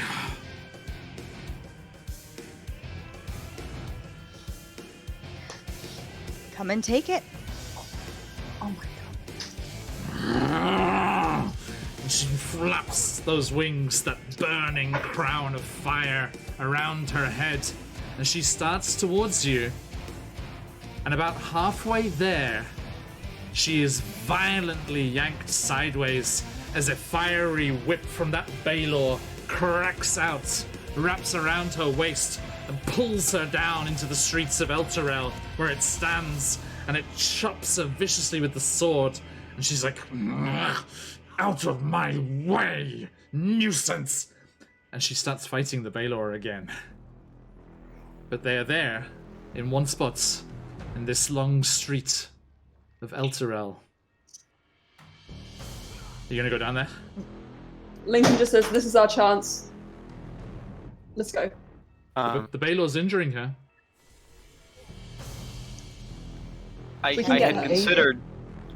considered grabbing Sting and going in, but I have a much better idea. What's that, Speak Fireball? now or forever hold your peace. Moon color, we need Moon you. color. Not the unicorn. The disdain on the screen. Across the deck. Good day, it is I, Moonco. Oh, where have you summoned me? Moon color, we need you for our encore. Very good. Had some. Wasn't really my kind of music, but you did a jolly good concert. Lee, neither of us can fly. Let's go. Right. The two of you swing up onto Mooncolor's back, and as you teleport down, Horvin glides off the edge of that ship, Bess's ship. Lincoln and Rhea do the same, and the five of you, 3-point hero landing into the cobbles of this ruined Elturel street. And I saw a certain fellow, a certain Brazilian that we love dearly over here on Iwaki, in Phoenix Iwaki, CZRPG, who, at very last minute notice, bless his D&D sudden heart, created a little map for us to use Oh my goodness. as you enter the streets of Elturel, at the far end of which Zariel is in pitched battle with a Baylor demon. And let us bring you over to what I would imagine is the final battle map of Descent into Avernus. Guys, it's been so fun. This has been great, guys. Thank you. Oh my god. Oh. The flames lick around the buildings, the cobbles and earth around the streets destroyed, debris lying in the road as you arrive down here with a whoosh of wings towards the side as Gargoth catches up with you and crunches down that roof, burning, and framed by those flames from the house at the side. You didn't think you were gonna leave me out of the fun? We are contractually obliged to do this together. Oh, thank God, Gargoth. Just about to hold you in breach of contract. I'm here! I'm here! As he lands beside you, you see down the far end of the streets this scene, everyone at home, as Zariel, slightly dwarfed by the massive form of this Baelor, crash and smash through the buildings to their side as gouts of flame and magic hurl between them, and they are fighting to the death. Is there anything you do to prepare to approach this final battle? God. Let me just check. 2 seconds. 2 seconds. Horvin is gonna cast mage armor on himself. You can certainly try. Lee is still in his wereborn form from this concert, while Private Radigan is still like. Lincoln is also gonna still cast. crazy. You change your token. Lincoln casts mage armor. Noted.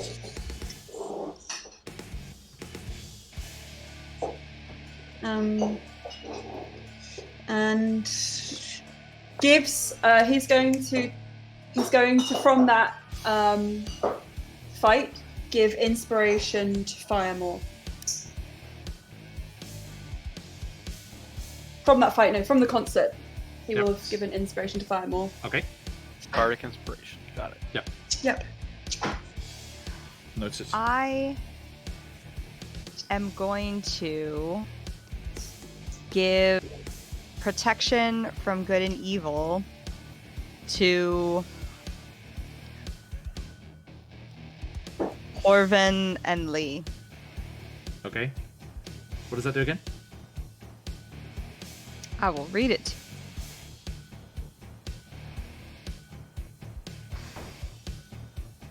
What it does, until the spell ends, one willing creature you touch, so I'm doing this twice, is protected against certain types of creatures, aberrations, celestials, elementals, fays, fiends, and undead.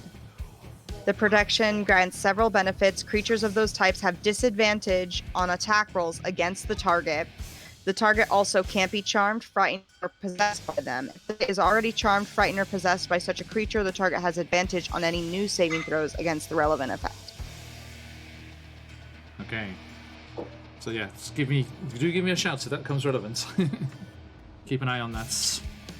And Last thing I'll do is I'll. Actually, it's concentration, so I'm just gonna do it on Lee. Okay, yeah. Last thing I'll do is I'll pop my wings. Noted. There's black feathered wings spread wide. And as you look at each other one last time, Gargoth flaps his red wings and soars across the rooftops as you roar and charge down the streets. Please. Initiative, I guess. Press the keys. Tap, tap, tap, tap, tap, tap, tap, tap, tap, tap, tap. Five go. Whoa. Lincoln's charging. Am I too far? That's fine, sorry. I know you're all together. I think Lincoln would like to fly up onto one of the rooftops. Is that okay? Like there? Put yourself where you'd like to be, yeah. Absolutely. I think this is good. 5, 10, 15, 20, 25 feet. How high up are these buildings, do you think? Like 20 or 30 feet, depending on how many stories. Okay, then I'll just go to the edge. Inspiration, Magnetic Ups. If you've got enough channel points, you can award inspiration. Which they all have at the moment, so we're okay. Thank you. The red one's a disadvantage, which I have. Now, as you come charging down the street, you see the Baelor looks beleaguered, swinging that whip and sword, not quite as strong as they were at the start, roaring less intensely. And as you get there, you see Zariel swing one last time with Mataluk, the giant hammer, and just the Baelor's skull is caved in and it slams into the cobbles and dissolves into a massive pool of demon ichor behind her. And she turns to all of you. And I thought I was going to have to chase you down. Come on then. You think you can take away my prize? Take away my control? Take away my mission? You think incorrectly. And I need all of you Oh my god. to roll initiative. Oh, it's good, finally. Type it in. Oh, that's really poetic. The last one ever is really good. Yeah. Finally! Now, let's watch. Yeah, there it is. My last initiative was with a nat 20. Yes! Oh, brilliant. You got them, folks. Let them fly. I mean, anything less than a 22 is bad. Gargoth got 5. Yikers. Oh wow, he did worse than I did. No, I no. made And 180. there's No. Rhea with 180. That's huge initiative. Feel good? No, Ready to no. go? Good luck, everyone. I mean it. So, with an initiative of 31, Lee, Alistair, what do you do? Alright. So first let me transform token real quick because I was Yep. in my werewolf form. Absolutely. Oop, I got the wrong setting. Okay. There he is. Squee Alistair. Alright. And he's going to... She's on the ground, right? She's not She up is, in the yeah, she air, was fighting the Baelor in the ground, yeah. Cool. Okay. Walk up to 30 feet, and I'm gonna finally use the multi-attack I keep forgetting I have with my tusk. So first, he strikes with his tusk. That's the 12. Just this image of this wereboar just charging the full-on archdevil with their tusks. Poetic. How about it, sir? Alright, it's a 12 for the tusk roll. So, 12 to hit? yeah, 12 to hit. That does not hit. Okay, that's fine. If you'd said 'Cause otherwise, as I he- would have lost it. As he swings with his scimitar, that's a 24 to hit. That will hit. Okay. And since it's just the two of us, I get sneak attack. You do. And I'm gonna be using a charge of my Fury tattoo Please. in the process. So, let me double check how many dice I'm rolling for sneak attack. Okay. So, first let me get this. Okay. So.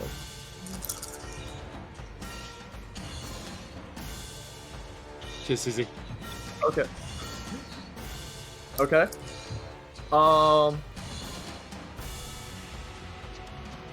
So a total of 47 damage. Nice. 19 of that is necrotic. The rest is with my magic scimitar. 19 was necrotic, you say? Yep, 19 was necrotic. And so you said 47? Correct. The necrotic energy bursts forth from your tattoo as always, and does not seem to affect her in any way. Okay, noted. Because I landed an attack, Yes. I can just move away from her. So I'm gonna move back and dash, and move back the 30 feet. Okay. So you're disengaging? With Swashbuckler, when you land an attack, Gotcha. you can just... Yeah. Okay. Thank you. Which means it's her turn. I think let's story Gargoth's initiative roll there.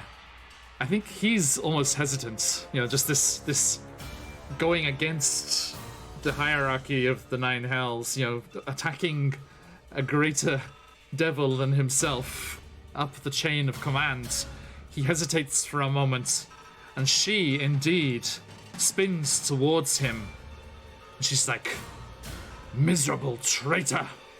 How dare you turn against me, the leader of Avernus?"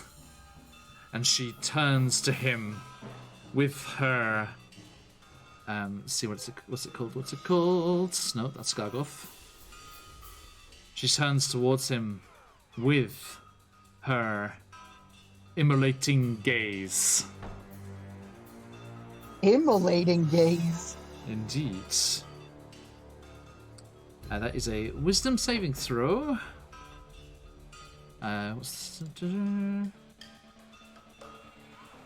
Okay, Gargoth, how wise are you? Oh, pretty. I was gonna say he got himself turned into a shield. I don't Natural know. 20! Oh my god! For a total of 30. He's wise as fuck.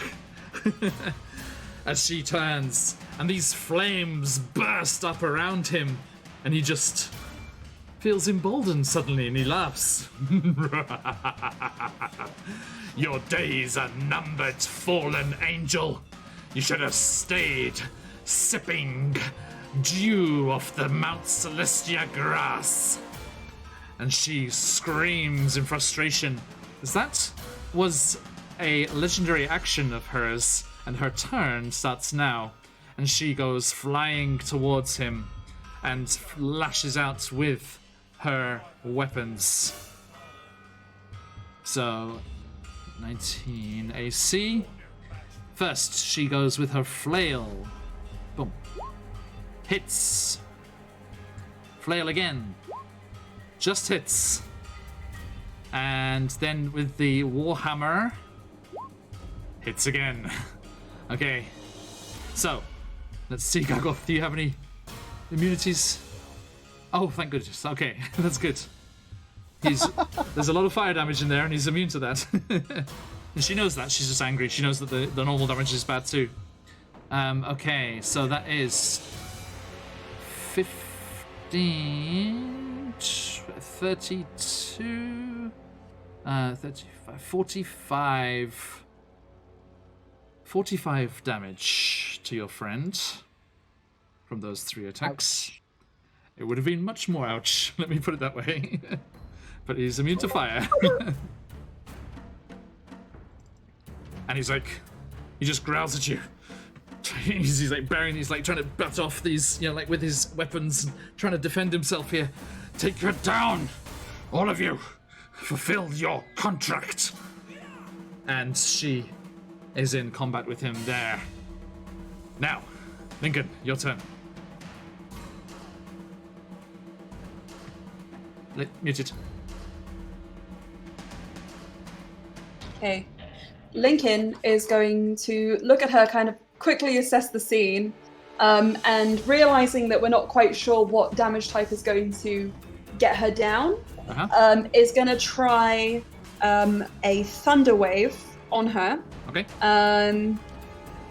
He is going to cast it at 4th level, just in case it's not going to do anything.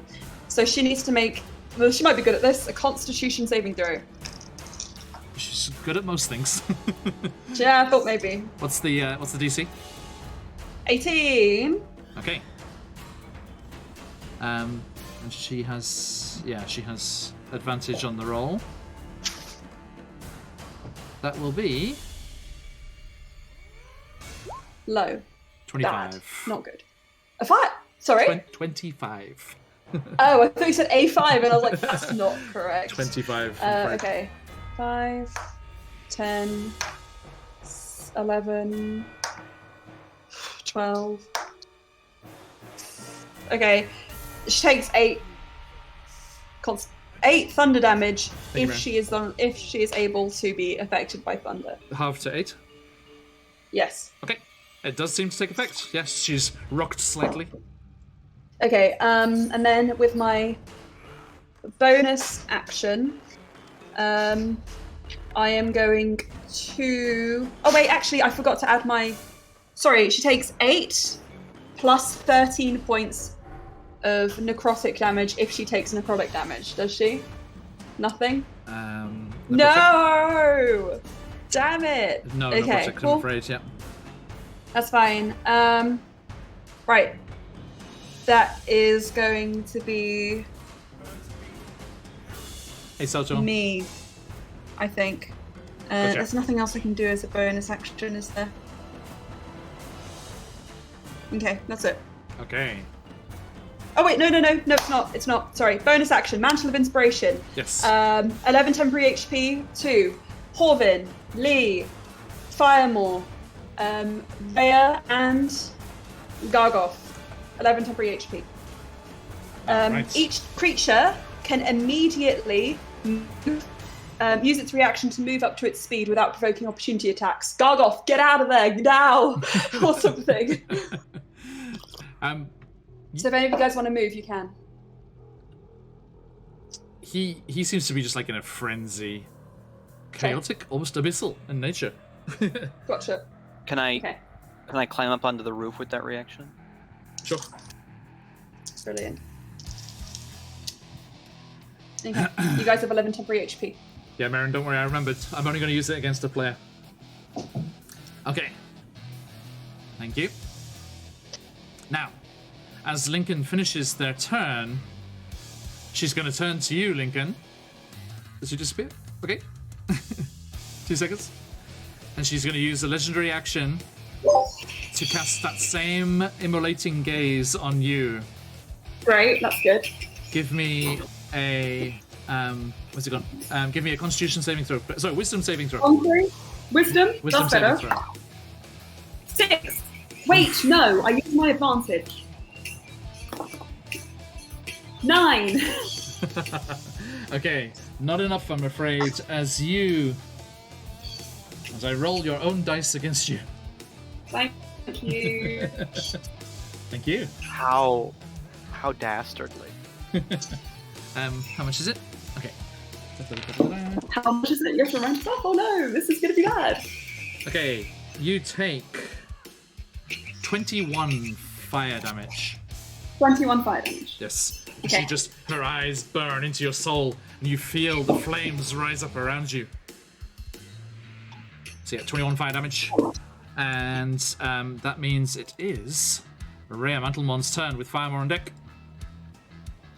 Yes, good. Okay. I am going to go ahead and fly over here.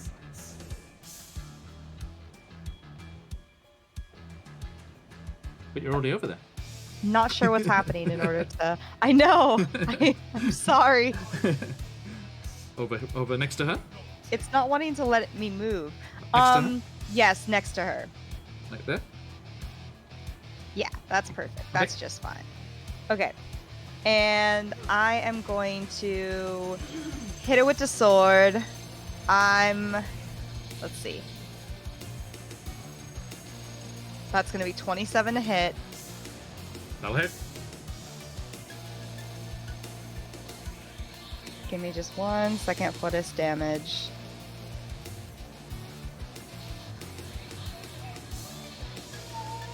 Alright, that's going to be 6 piercing and 26 radiant. 6 And- piercing and 26 radiance. Yes. Okay. And an evil creature that takes radiant damage must succeed on a DC 17 Constitution saving throw or be blinded until the end of its turn. Okay, so let's sort the damage first. Remind me the damage again. 26 and 6 for piercing, so total Okay. is 32. I'm afraid not. The total is 19, as the radiant damage does not seem to affect her as much as you would like. She's resistant to radiant damage? Mhm. Oh boy. Okay. All right, and Okay, take but them. yes. So what was the saving throw again? 17. Con. con 17. Con 17. Okay, I will roll this with disadvantage, with the disadvantage given to me by Quills. Quills, sorry. Thank you, Because I want to Quill. use it on the player's thing. Okay, so with disadvantage, not one of her not one of her biggest ones. DC. Sorry. It's DC 17. 17. Okay, she gets. Nervous. 14. I am praying a Torm. Yes! She's blind! She's blinded. Now, let me just look at her condition immunities. Praying a Torm. Blinded is not there. Yes! She is blinded until the end of her next turn. Oof. Love it. And I got my disadvantage right back. Thank you, Patch. Thank you, Didn't Pat. even have time to move the crystal. Touch. No, it's worth it. Okay, thank you. Anything else in your turn?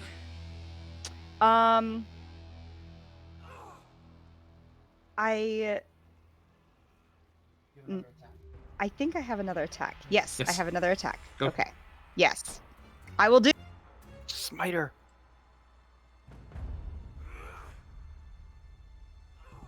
Yeah, don't you have Divine Smite or something? 15 to hit. Don't you have Divine Smite or something? That doesn't it. I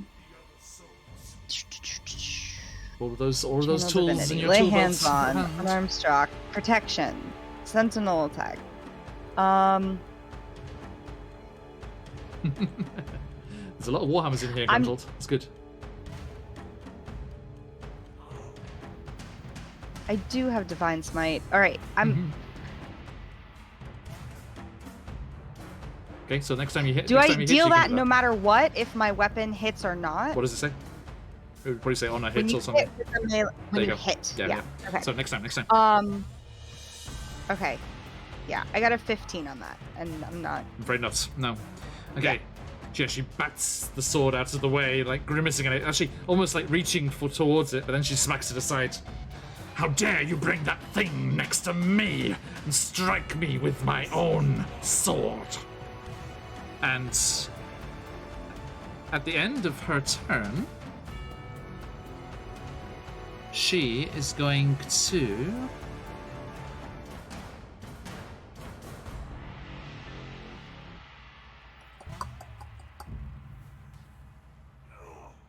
Okay.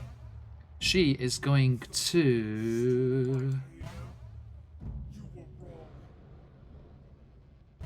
I'm gonna just roll this. Okay. Teleport to there. So she just whoosh. Her wings kind of like wrap around her, and this black cloud erupts from where she stood, and she teleports away. And is over there instead. But still blind. she lands slightly clumsily in the streets Cool, there. okay. Orban. Firemaw, your turn.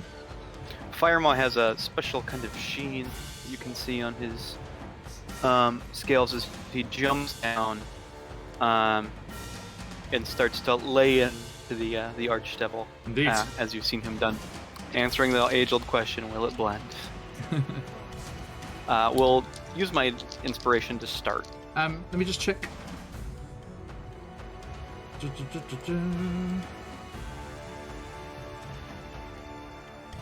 just want to check one thing. Yep. Yeah, you have advantage because she's blinded. Oh, okay, so I don't need to use advantage. That's great. Then we'll cleave on that. And we'll Great Weapon Master on that. Nice.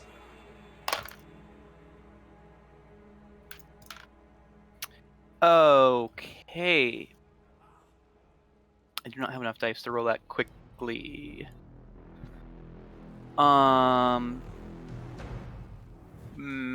Math. 20. Okay, what type? 22 hit. Oh, sorry. I'm afraid that clatters off her armor. Okay. Second attack. Miss. Okay. Third attack.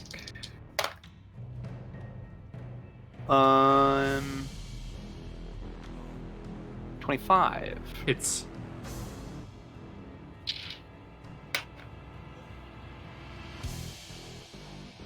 Okay, 24. Then we'll use a superiority dice. Up to 31 slashing, and she needs to make a strength saving throw against disarmament. Okay, so let's do the damage first. It was 31 Slashing. All slashing? slashing. It's Okay. all slashing, magical slashing. Yep. Gotcha. I'm just your, friendly neighborhood fighter. That's all I Okay. do is slashing damage. You do, indeed. And then the save against disarmament. DC 17 strength Are disarmament. you going for the hammer or the Hammer. flail? Hammer. Okay. Feels appropriate. So DC 17. What? Sorry, strength. Strength. That's right. Okay. The pass. 19. Then we'll be doing that again Yes, later. Unending luck. A ringing clang Oh. of metal on metal. Oh! Horvin with the clutch. Sorry. Well, let's see if it helps. I'm gonna bend luck and see if I can get that to a success. Or to a fail. Okay. So I rolled a 4. a 4. So Zariel is subtracting that from Yep. her. So that's down to 15. So what happens? Firemoth slashes her arm, Hmm. and as he comes back around, bats the mace away. So she is disarmed of her mace. The hammer. Her hammer, Yeah. yes. It just falls on the ground next to her. I think that's the case. Yeah. Okay. Let's just. And then we have a bonus action. Don't use that real quick, but it will miss. Okay, Oh, Wolverine sorry, I have next. advantage. Yep, I'm ready. 23? 23. Yeah. Okay. Or 23 to hit? Emma, is your camera going to be up for a while? Do I need to shift everyone around? I think it's going to have to be off, yeah. Is that alright? Yep. Just let me shift everyone around. Thank you. Bear with folks just in the wrong places for a moment. So say again, Fimo. 23 to hit? Hits. Okay, I said I only do slashing damage, but that's not necessarily true. I also deal 9 bludgeoning. So that 23 to hit does 9 bludgeoning. Yes, Okay. it's the back end of my clue. Gotcha. So let me just sort this, and then I'll be right with you. I'll wait for her legendary action before I use the restroom. There won't be one. Okay, then I'll go use the restroom. 9 bludgeoning, you said, right? That's right. Thank you. Okay. Swipe. Aha! Back in the right places. As we see Firemore's butt retreat into the distance. Okay. Thank you. Now, 9 bludgeoning. Let me do that before I forget. Thwack. Okay. Horvin, what you doing? Okay, so the first thing Horvin is gonna do, as he is like So when Zariel teleported right there in the middle of the street, he like clamped his beak shut so he wouldn't make a noise. And he's going to sneak back over here behind this building. Okay, maybe a stealth check. Sure.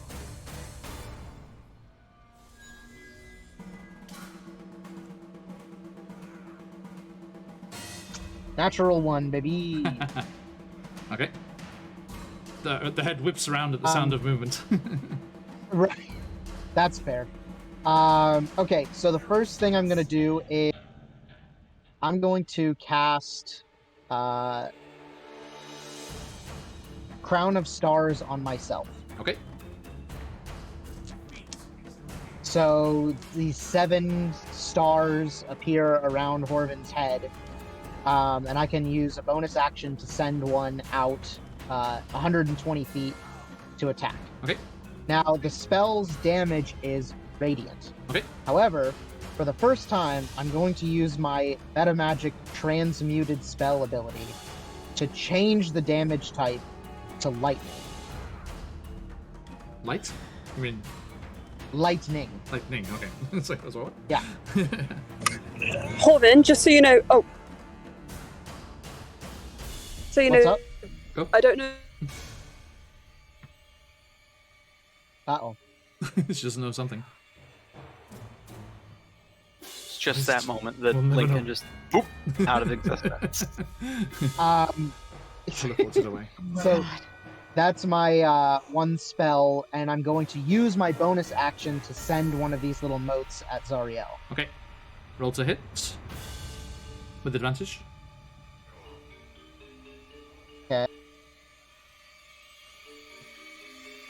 Natural 20, baby! Nice. Double them dice.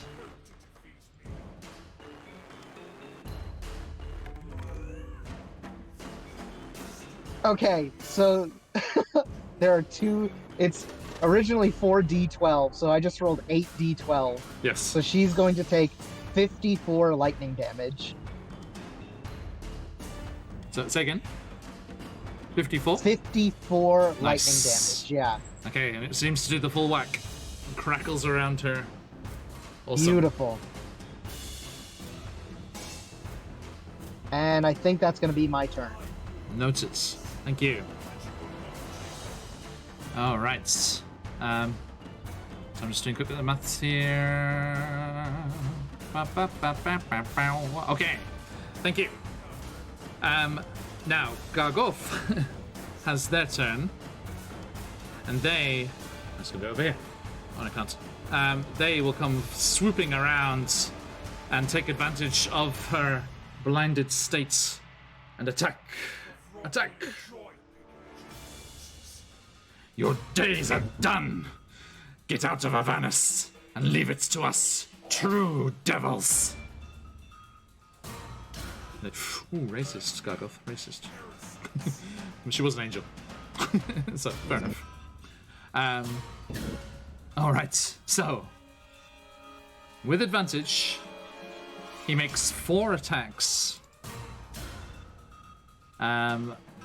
First one. Misses, even with advantage. And then a hit. And a miss. Damn it. And a hit. Okay, so that is... okay, good. So that is 39... 43 damage as his claw and tail smash into the Archdevil. And it does a chunk of damage. And you'll be pleased to hear bloodies her. She is below half HP. Oh my god, there's no way she's below half of HP. There's got to be a misdirect. Like, she's going to explode into Phase gunk. 2. We're all going to die, aren't we? Mythicals is of Thale style. The health bar goes from purple to red. Theo Brothman. Slow motion jump off the roof. Yes. So I drop down from the roof, Yes. and I'm going to try and take her hammer that's on the ground. Okay. 2 seconds. Yep. You're the most fun ideas sometimes. Right. Where are they?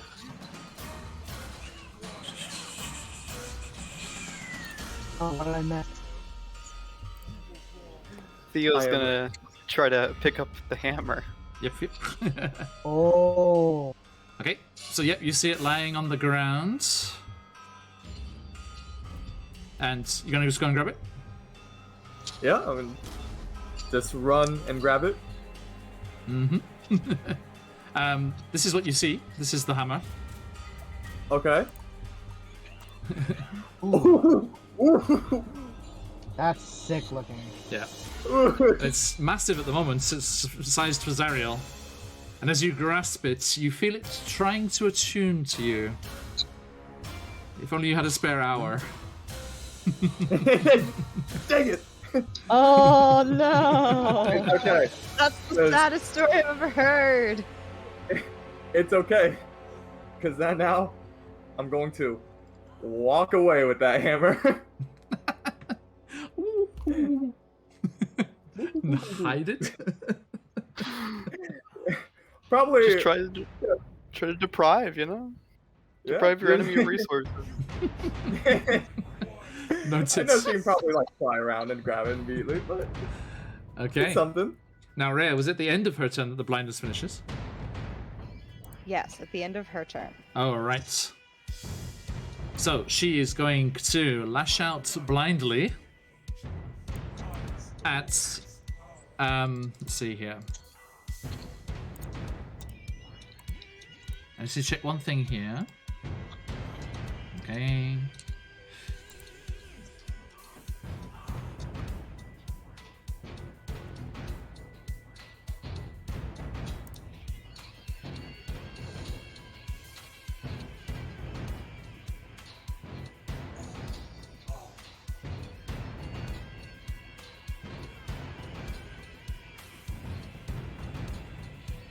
All right. She is going to close those eyes were kind of this burning red looking around her, but they'd gone this kind of milky kind of celestial blue as she went blind from Rhea's damage. And she would normally regenerate at this point, but she does not. For reasons. So you see her just like dip her head, almost closing those eyes, those blinded eyes, and you hear a swirling and a tearing of the air, and Gargoth, Firemore, you and Gargoth are encased and surrounded by a swirling vortex as she casts Blade Barrier around herself, and a 5 foot thick swirling wall of swords and blades made of magical energy starts to swarm Is she around casting her. a spell? Yes. Is she casting a spell, John? Yes. I counterspell it. You can certainly try. I would like to counterspell whatever this is. What's the deal with counterspell? Okay, counterspell. I think it's 4th level and I lower is can automatic. interrupt- Sorry? 4th level and lower is automatic, right? So, yes. And then what's the one where it's stronger? Sorry. So, I am going to cast it at 5th level. So, it's going to be anything lower than 5th level is automatic. No. Hang on. Okay. Okay. It's okay. I'm trying Yeah. to understand the spell. No problem. So your when you turn's been cast it, Yes, Horvin. at a higher level, interrupted spell has no effect if its level is less than or equal to the level of the spell slot you use. Okay. The casting Yeah, so at this 5th level or under yeah. is Automatic. negated. Yep. Yes. And if it's higher than that? If it's higher than that, then I have to roll. The DC equals... Then they have to roll. DC equals 10 plus the spell's level. Okay. So what kind of check is it for you? It would be a spell casting ability check. Okay, so that's at plus 10. Sorry, I make it. Yes. I make it. Yep. Okay, Sorry, hang no, on. plus 5 for you, sorry. Okay. I'm gonna... Can I nominate someone to roll it? Because I don't Absolutely. have access to dice. at the Yep, moment. yep. Horvin, can you roll it for me? Okay, d20 plus 5. Do you want to use your inspiration? Yes, 21. please. Yes. No, well, I think maybe I actually don't now that I know it's a 21. Rude. Okay. A 21 is a success. Okay. So Okay. the magic The starts spell to does form. nothing. Yep. She is an idiot. Unnecessary, but thank you. And as the as the magic starts to form and the blades start to whirl in the air, a bit of a shredder starting to make its presence felt. Lincoln does a power chord on the guitar, much like Sirenscape is providing for us, and the magic dissipates, and she howls in rage. But as she opens her eyes and looks around, you see they're no longer milky blue, and she has her sight back. And she Oh, no, growls that's at all of you. Okay. And that is the end of her turn. Lincoln, it's your turn. Lincoln immediately polymorphs himself into a T-Rex. Damn it, no! Can they hear me? Yeah. Oh, yeah. Yeah, we no, did. I'm We just heard laughing. you. I sense imminent danger and loss of HP. I turn into a T-Rex. Please. No worries, I'm just grabbing the token for you. Okay. I'll be doing T-Rex things By the way- until I'm killed. By the way, you crash down, destroying the building you're on top of. you're that's on the fine. rooftop at the time. Yeah, Cool. All right. Cool. there he is. I love how happy this T-Rex There's is. the T-Rex. And I not know. Yeah. very T-Rex shaped, but hey, more of an Allosaurus. But hey, there we go. Cool, sorry, everyone. Matter was still Thank you. The T-Rex has a mohawk. It's jet black. Okay. Okay, I do not have that token. Make do. Okay, that's fine. Okay, thank you. A T-Rex appears and crashes through the roof. Row. Rare Mantlemon with Firemore on deck. Oh no, as Lincoln finishes, she's going to angrily turn in the direction of said T-Rex. And the T-Rex is going to have to make... This is a sentence. What kind of... A wisdom saving throw. Who would you like to roll it for you? I would like Firemore to roll me the wisdom saving throw, please. Okay, so Firemore, D20 plus 1. 8. Okay, as this T-Rex appears, it is suddenly wreathed in infernal fire as the immolating gaze falls upon it, and it takes... Wow. 18... 26 fire damage. Ouch. Okay. I'll make a note of that. Noted. That's right, I'll put it on the token, it's okay. And Rare, it is your turn. Okay, I'm gonna use chat's advantage. Okay. I'm gonna fly over to her. Let's see if I can have control of my character now. Hey. There you go. Above Firemaw. Whee! Okay. Alright, that was a 13, but I said I'm using chat's advantage. That's an 11. It doesn't help. Nope, second attack. Yes. I'm using... Oh, and that misses hardcore. Okay. The end... Because I haven't hit with anything. You miss? Okay. Noted. Yes. Five more. All right. let's use chat's advantage Okay, and make an attack. go for it. Firemaw is angry. He says, once we kill you, we'll all be free. Nice. Advantage back to the rear, thank you. Touch. And we're looking at 23 to hit. Hits.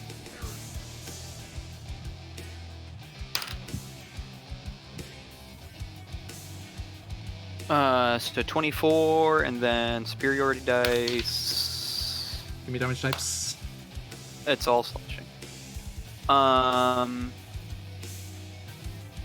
23 slashing and a DC 17 strength. 23. Sorry. 33 slashing. Not 23. Noted. 33 slashing and a what kind of save? DC 17 strength check against tripping. 23. Yeah, that'll do it. There goes my disadvantage. Bye bye. All right, attack number 2. This will be a normal attack. Not a great big weapon master attack. Why did I roll a D10 for my attack? Don't know. You can keep it. It's fine. I rolled about the same on the dice. Oh. It is a flat 20. Misses, I'm afraid. All right, third attack. 24. Hits.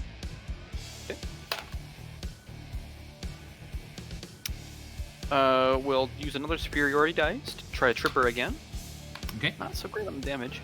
13 damage slashing. 13. Okay. Another strength check. Yep. DC. 17.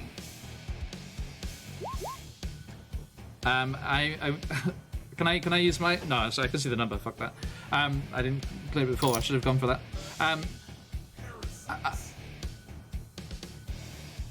Do I want to? No. I was gonna say. Okay. Yep. Okay. She is prone. She crashes to the Prone? ground. Yep. Action surge, you said. Yeah, we'll use the action surge. We have to now. All right. Attacks. Back up the Great Weapon Master. 22. Hits. All right. Ooh.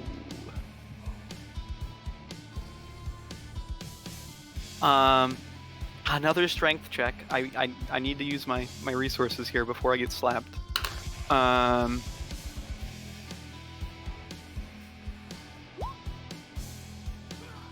Okay. What was that one for?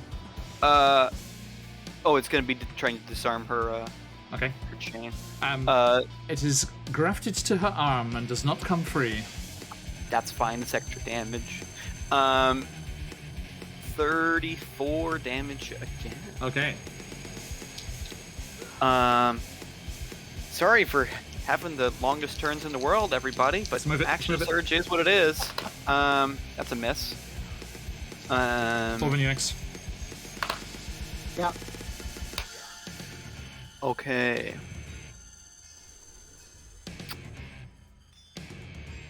25 to hit. Yes.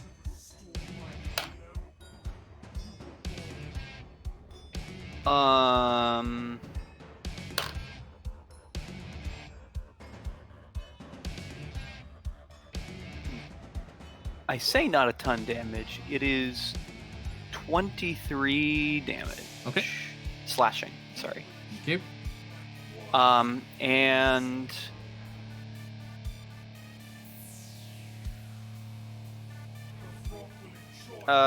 Lincoln, you can use a reaction to move if you want. You there, Emma? I move within 10 feet of Zariel Okay. because I'm gonna. Like So the her. T-Rex just shoulders through the remains of this building here. Bonus action, last thing I do is 20 to hit, 8 bashing. Cheers, Jazza. Okay, thank you. And that's it. Orban, go. Okay, so I think what I'd like to do. Actually, sorry. At the We're end, going- at the end of Firemore's turn, there. Excuse me. Yeah. She is going to teleports 120 feet straight up.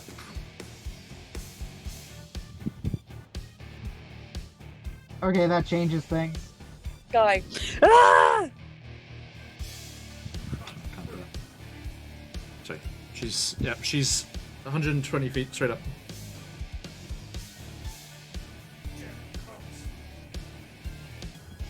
Cool.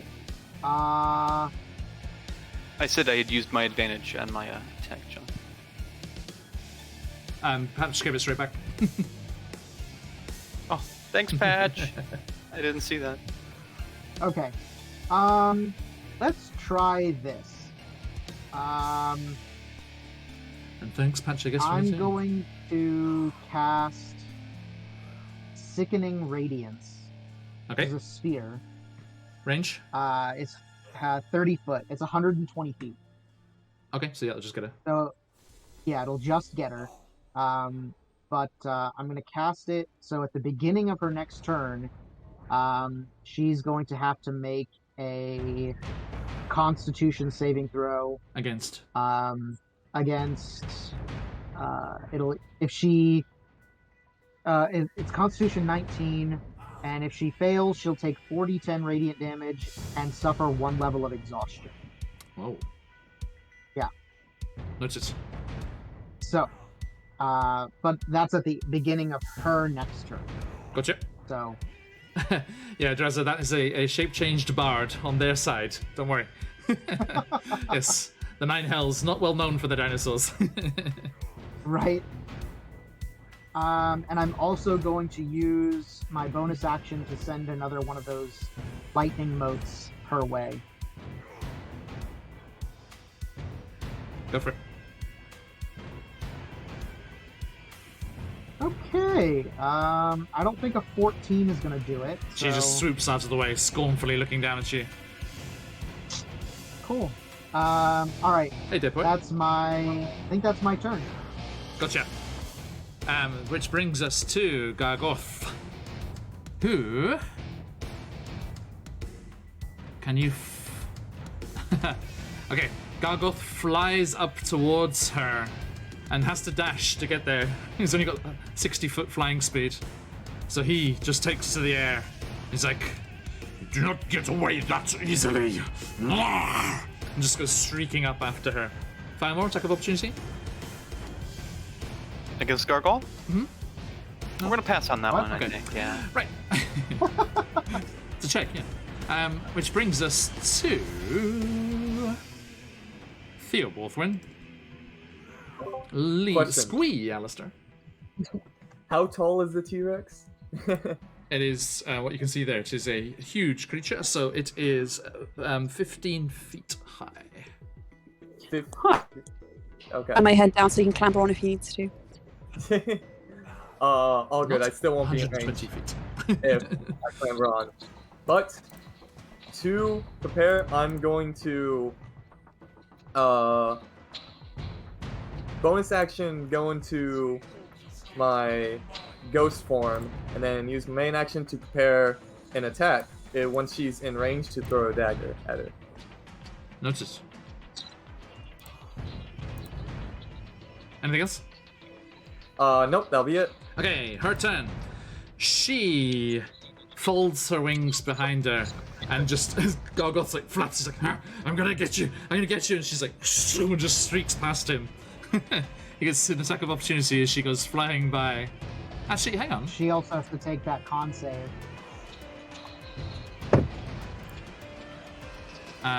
Yeah. DC again. 19. 24. Damn it. And so there was damage. No, is the damage automatic?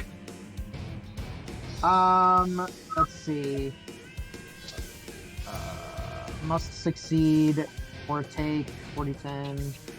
Yeah, it doesn't say anything about half. Half on or- a crit? Yeah, No? Okay. it's- Noted. Yeah. Probably able to recur. Yeah, right. Okay, Gargoth tries to hit her with his mace.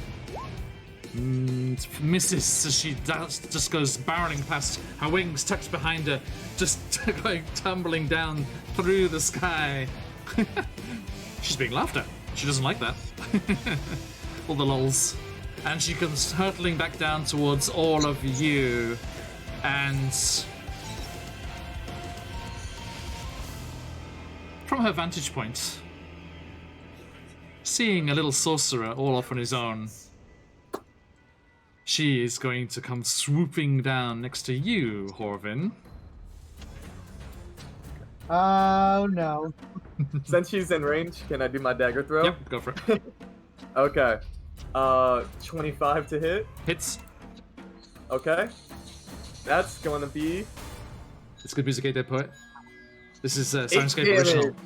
8. There you go, Horvin. There's a little pew. This is a regular dagger, right? Oh yeah, it's a regular Yeah. dagger. This is hard to fall. More How damage. would you feel if she said, "Tell me what happened"? So right. So let's just get this in perspective here. You've attacked an adult dragon and an archdevil with regular daggers. Correct. Just throwing them. Okay, just keeping a tally. Thank you. Oh, that's okay. I was like, who is messaging me? Is it you guys doing something? But no, it's just something else. All right, she comes crashing down to you, our Corvin friend. And she lashes out first with her flail. Tell me, dear friend. Sorry, let me. Get out of the way. Move, stop, look, get out the way. Okay. And she goes for you with her flail. Tell me, good friend. Does a 27 hit you? Yeah, pretty solidly, I would say. Indeed. Okay. Do you have any resistances to damages Almost or anything? double my AC. No. Okay. So that is, I'll just give you the total. That is a total of 42 damage. As the flail on the end of her arm coming out on a chain just smashes into you, and the spikes ram into you, and then it bursts into flame across your feathers. And there's a very nasty smell of burnt feathers. But it pulls immediately out of you, tearing a chunk of your flesh with it, as she swoops around and it flails at you again. A 20. Yeah, that hits. That is 58 damage. I'm down. Okay. And she knocks Horvin unconscious on the ground.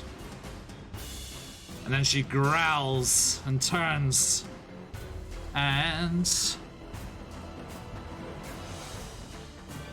she flew 120 feet down. Her fly speed is 150. Hooray! Squee, Alistair.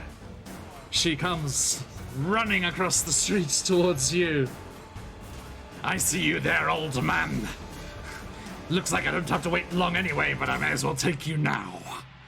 And she reaches towards you with her, I love the name of this, horrid touch.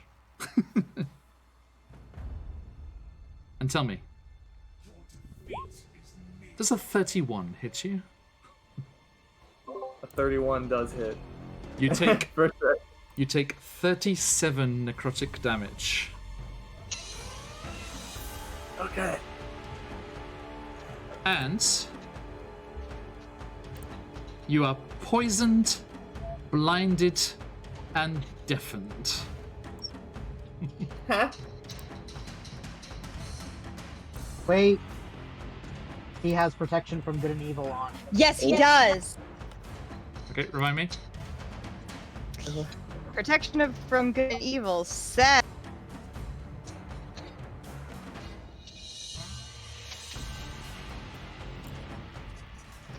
Until the spell ends, one willing creature you touch is protected against certain types of creatures, one of them being Zariel. Yep. Protection grants several benefits. Creatures of those types have disadvantage on attack rolls against the target. The target can't be charmed, frightened, or possessed by them if the target is so just charmed, frightened, or possessed. Okay. Any thanks for the follow. Any no damage immunity resistances or anything? No, it's No, just disadvantage Zariel would to have disadvantage on attacks against Okay. Lee. So Lee. 25? Oh, God, sorry. 25 does hit. Okay. Sorry, mate. Still hits him, I'm afraid. Okay, so yeah, you take that damage and you have those conditions upon you. You get to save again at your Okay. turn, so blinded. Question. Even though I'm being blinded and deafened, Poisoned. can I still use my sorry. Yep, keep going, sorry. I'm just saying. Can I still use my reaction to my tattoo to make an attack? Sure. Yeah, okay. So, with being blinded and deafened, the attack would be with disadvantage, and then... Yes. Right? Okay. And then the reaction makes it with advantage, so it's neutraled out. But, I'm also going to use my inspiration. Noted. So, 25. Hits. Awesome. So, that's with that. It's going to be a total of 20 damage. 20 damage. Fabulous. Type, please. It's from my magical scimitar. Ah, okay. Give it Magical slash. Magical slashing. slashing. Magical slashing. Okay. Noted. Thank you. Still bloodied. Took a while to get there. Yeah, it was the Baylor plus you guys that got her blooded. So remember that. Okay. Inspiration back to Lee. Quote unquote. Thank you, Baron. See you, Shivakri. Esmeralda. She who goes by many names. This looks better highlighted. I like that. 2 is the new one. Good name too. Alright. So, that brings us to Lincoln, if you're there. Are you there? Speak to us. Okay. Yeah. I am here. T-Rex. Right, so Chomp. seeing Horvin go down. Yeah. Hello, can you hear me? Yep.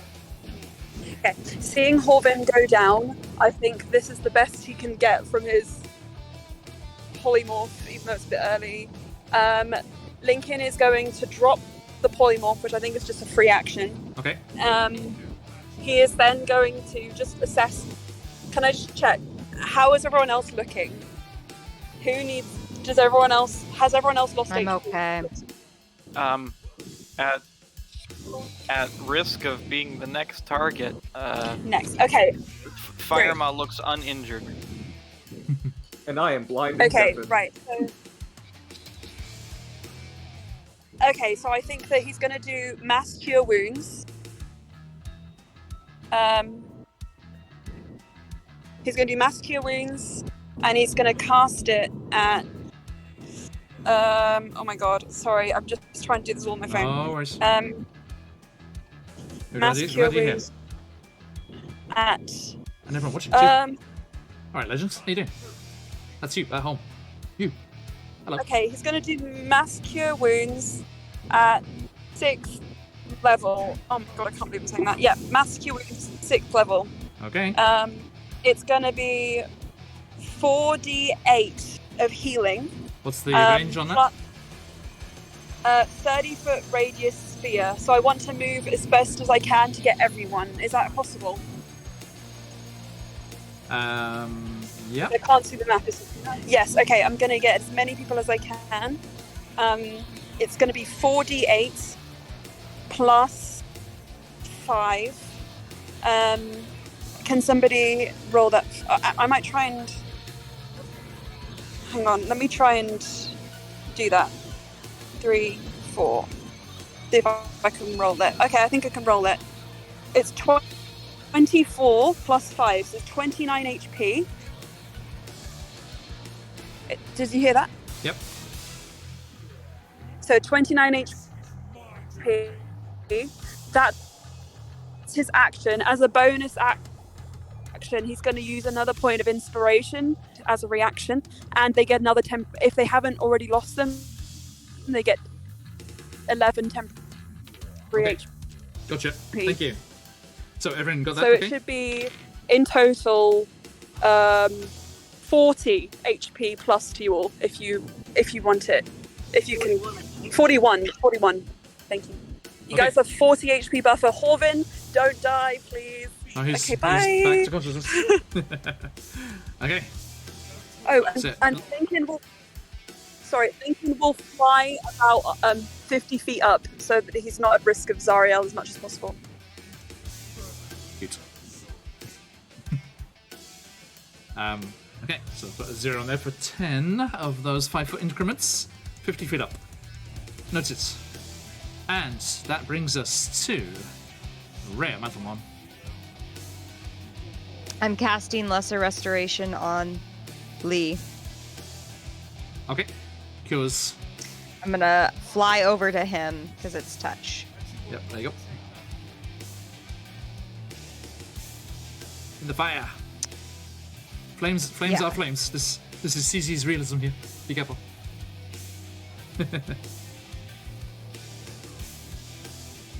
Theo's in the flames right now. No, it's coming from the roof, so he's down underneath the gables. Theo, Oh, green okay. gables. Well, Theo, fiery I gables. need to be next to him. Hold on. Yeah, it's going to go over on the street. There we go. Okay. All right. I touch, and he no longer is blinded or deaf. I think you can cure one condition. Touch a creature, and either... Yeah. Okay. Well, he's no longer blind. Noted. And that is me, I believe. I don't Okay. have any bonus nothing for me. Okay. Okay, thank you. Nice. And Firemaw. Firemaw charges forward. Toilet breaks. Everyone need to go to get a drink or anything? Now's the time. Already, yeah. Sorry. I'm out of superiority dice, so. Oh, was that Dag? Absolutely. I gave AJ double advantage, so I will allow you to impose double disadvantage. Dagathy.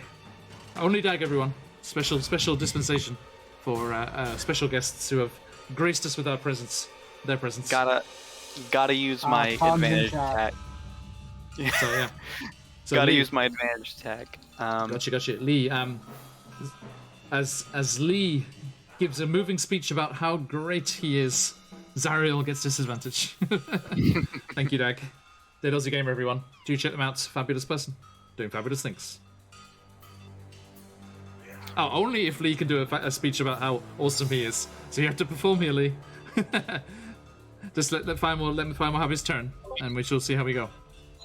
On your turn. Alright. Advantage.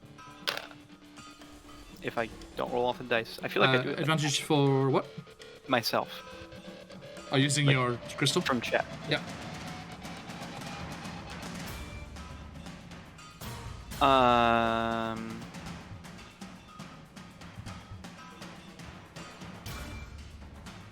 I'm slow to do math. I'm going to use my Bardic Inspiration. That's a D10 right now, Lincoln. Woo! Yes, it is a D10. Is the answer. Okay, that's up to 23. Hits. Oh, that's not the one I wanted. For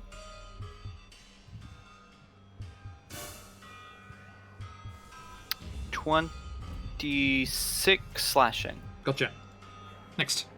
Attack number 2, no advantage. 18 is a miss. Okay, you have your inspiration back if you want it for the next one. Well, I do. Okay, I'll just leave it where it is. You've used it again. Thank you, Aelin. Sorry, Aelin, I used it right away. That's what it's for. We're in the final battle. 25 to hit. Okay. For 21 slashing. Okay. Bonus action attack. Miss. Gotcha. Hold on. Yeah, hold on. Okay. Horvin, do not make a death saving throw. Clamber to your feet and do as you will. Okay, so first thing I want to note is that my Crown of Stars did not end because I was knocked out. Really? Wow. Yes, it lasts for 1 hour and it does not end until all of the motes are spent. Huh. I double checked it while I was out. Mistakes indeed, what it So should. they're still circling around my head. I said this last night, I'll say it And- again. I'm going to make these advantages more expensive. Yeah. Fucking throwing them around like Okay. candy. Thank you, everyone. Regardless. So, To what be I'd fair, like- we never usually use them until like way. You know what I mean? Yeah, fair. Special occasion here. Fair, We fair. don't usually abuse this privilege. True. Okay, so first things first. We're gonna try to hit her with one of those stars.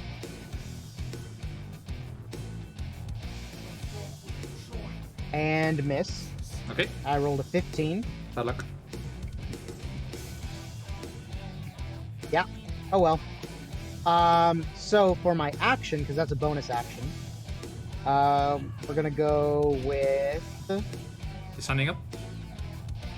standing up, and we're gonna try to hit her with a tidal wave. Noted.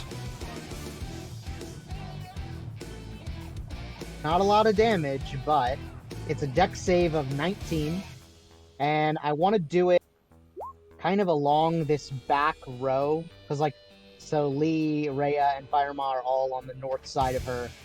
I'm gonna cut right through that back half, Okay. and so it's a dex save of 19. And then, is it damage and prone? That is correct, yeah. I am going to use my first legendary resistance. She Oh, passes. okay. Well, nothing I can do about that. So she takes half damage, so it's 10 magic bludgeoning. Got rid of one of those bloody disadvantages, at least. Actually, I might not have the other one yet. Depends if Lee can perform or not.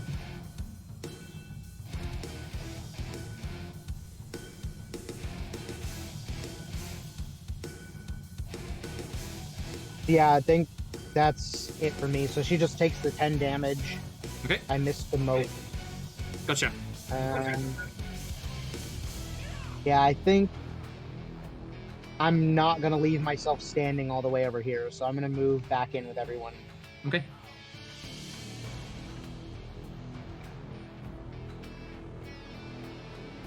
Yeah, right there. That'll be my turn. She takes an attack of opportunity Oh, of course. as you move past and out of her range again. Yeah, she's bigger. And that is 45. Damage or to hit? Damage. She hit. Yeah, what? Okay, wow. Is he I'm out down again? What the fuck? Did you go up? Yeah. Okay. Yeah, so Horven comes running towards you, Lincoln, and as he does so, that chain flail just cracks out and smacks him in the back of the head and knocks him unconscious at your feet. Whenever you guys get that temporary HP, just so you know, you can move without provoking opportunity attacks. And I'm gonna just leave that there now. Mm, Gotcha. Okay. Does the Sentinel Attack when a creature within 5 feet of you makes an attack against a target other than you? You can use your reaction to make a melee weapon attack against the attacking creature. Yep. Does that work for? Sure. Okay. Sweet. Yeah. You can do it. Yes, I will. Go for it. That's gonna be Sentinel. 15 to hit. Misses, I'm afraid. Yeah. She just bats the sword aside. She's like, "How dare you? How dare you bring that here?"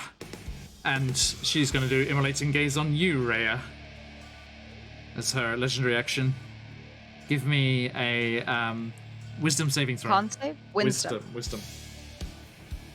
Well, I'm pretty wise. 20. Not wise enough.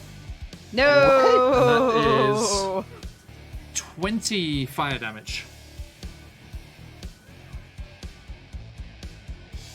It's DC 26. Okay. Only Gargoth can pass. End of campaign boss. This is the highest CR monster I've ever used.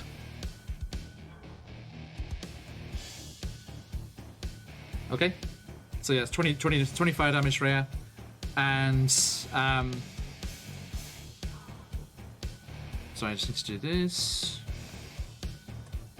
Okay. Gargoth just comes flying down and lands beside Lincoln angrily. I flew all the way up there, and I fly all the way back down.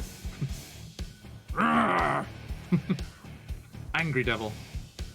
And we will get to the top of the round as Lee Alistair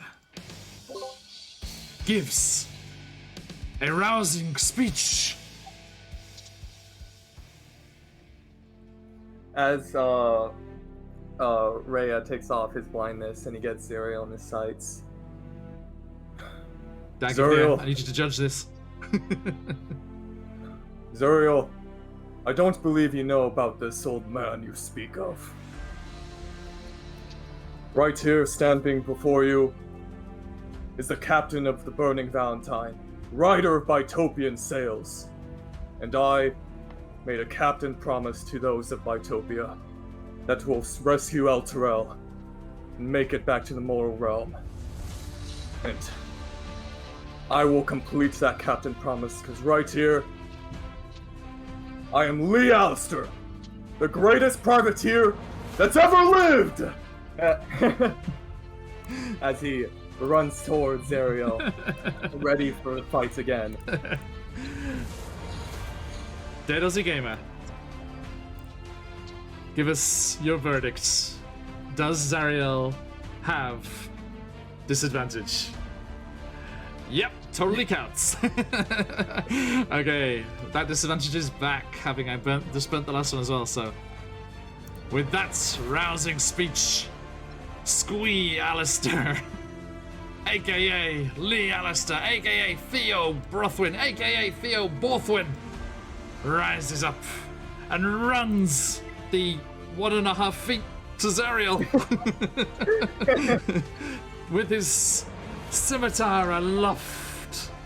Masterfully done, buddy. High five from a master of his own craft, Dead as a Gamer. Praise indeed. And as we Alistair runs towards Zariel, we will run away from Avernus for tonight. Thank you so much, Dag. Thank you for that Alden, I'm gonna perfect save way you. to end. I promise. My necromancer friend. Thank you for that follow, Dead Poets. Keep an eye open. We will be sending you a Discord invite. If you are following the channel, you can be in our followers Discord and hang out and share news. And if you have projects or art to share, you can do that too. A massive thank you to my fabulous players, not just for tonight, but for the near 2 years that has led here. And it all finishes one way or the other. Not looking too bad. She's bloodied. There hasn't been a single death save. Look on the bright side. As we, and her hammer is hidden away by a wereboar pirate. As we come hurtling towards the end of our journey through the 9 hells, at least the first layer of it. And Thank you so much for joining us, everyone. A huge bunch of folks in today. An absolute pleasure to see you all.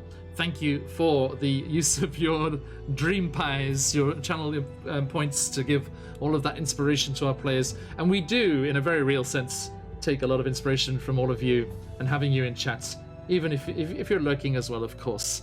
An absolute pleasure, always and every time that you get to come and spend it with us. And there are plenty more chances to do that. Tomorrow we'll be continuing Candlekeep Mysteries, that place where Horvin so desperately wants to go if he survives this unconsciousness. But I've heard there's a rather tawdry bunch kind of sullying the reputation of the Great Library at the moment. Do come and see what they're up to tomorrow. Cheers, Peanut. And then next week, speaking of penultimate episodes, we've just had our one here in Descent into Avernus. We have another on Tuesday, the Snout of Omgar's penultimate episode. Will they be able to stop the cult of elemental evil, bringing power to Tharazdun and returning them to the world? We shall see. If they are not successful, this group of people are going to escape from hell to a very different place. We shall see how that goes.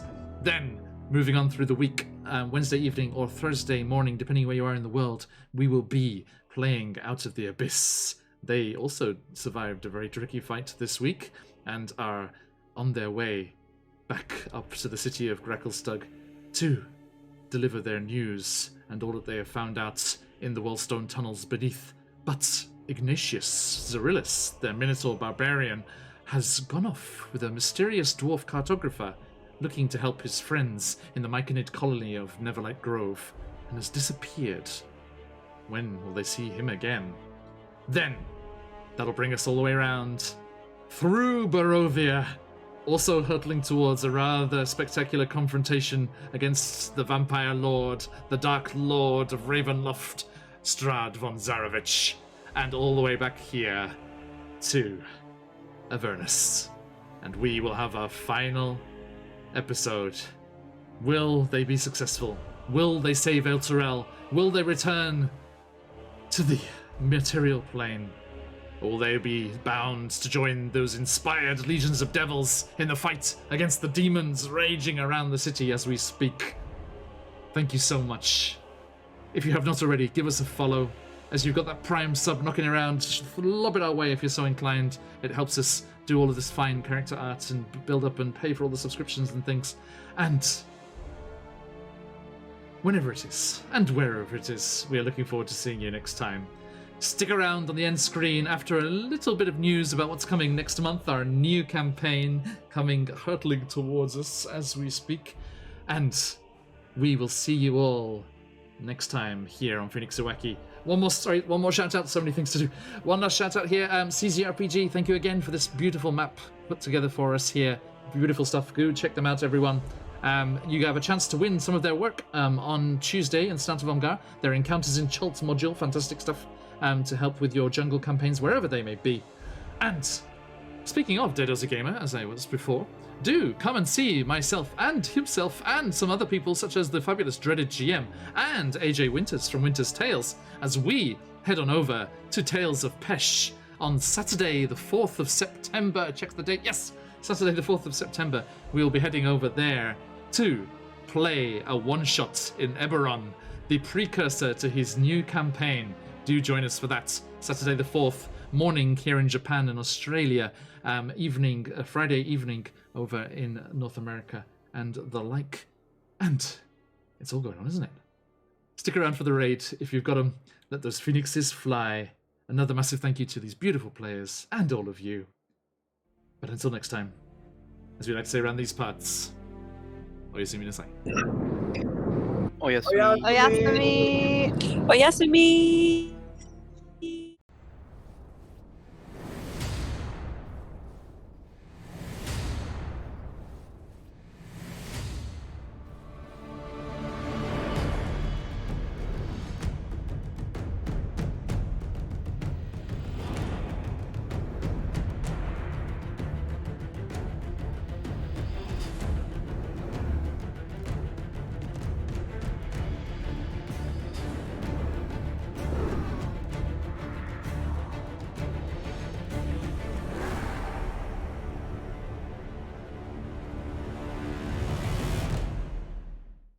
Okay. Thanks so much for the game.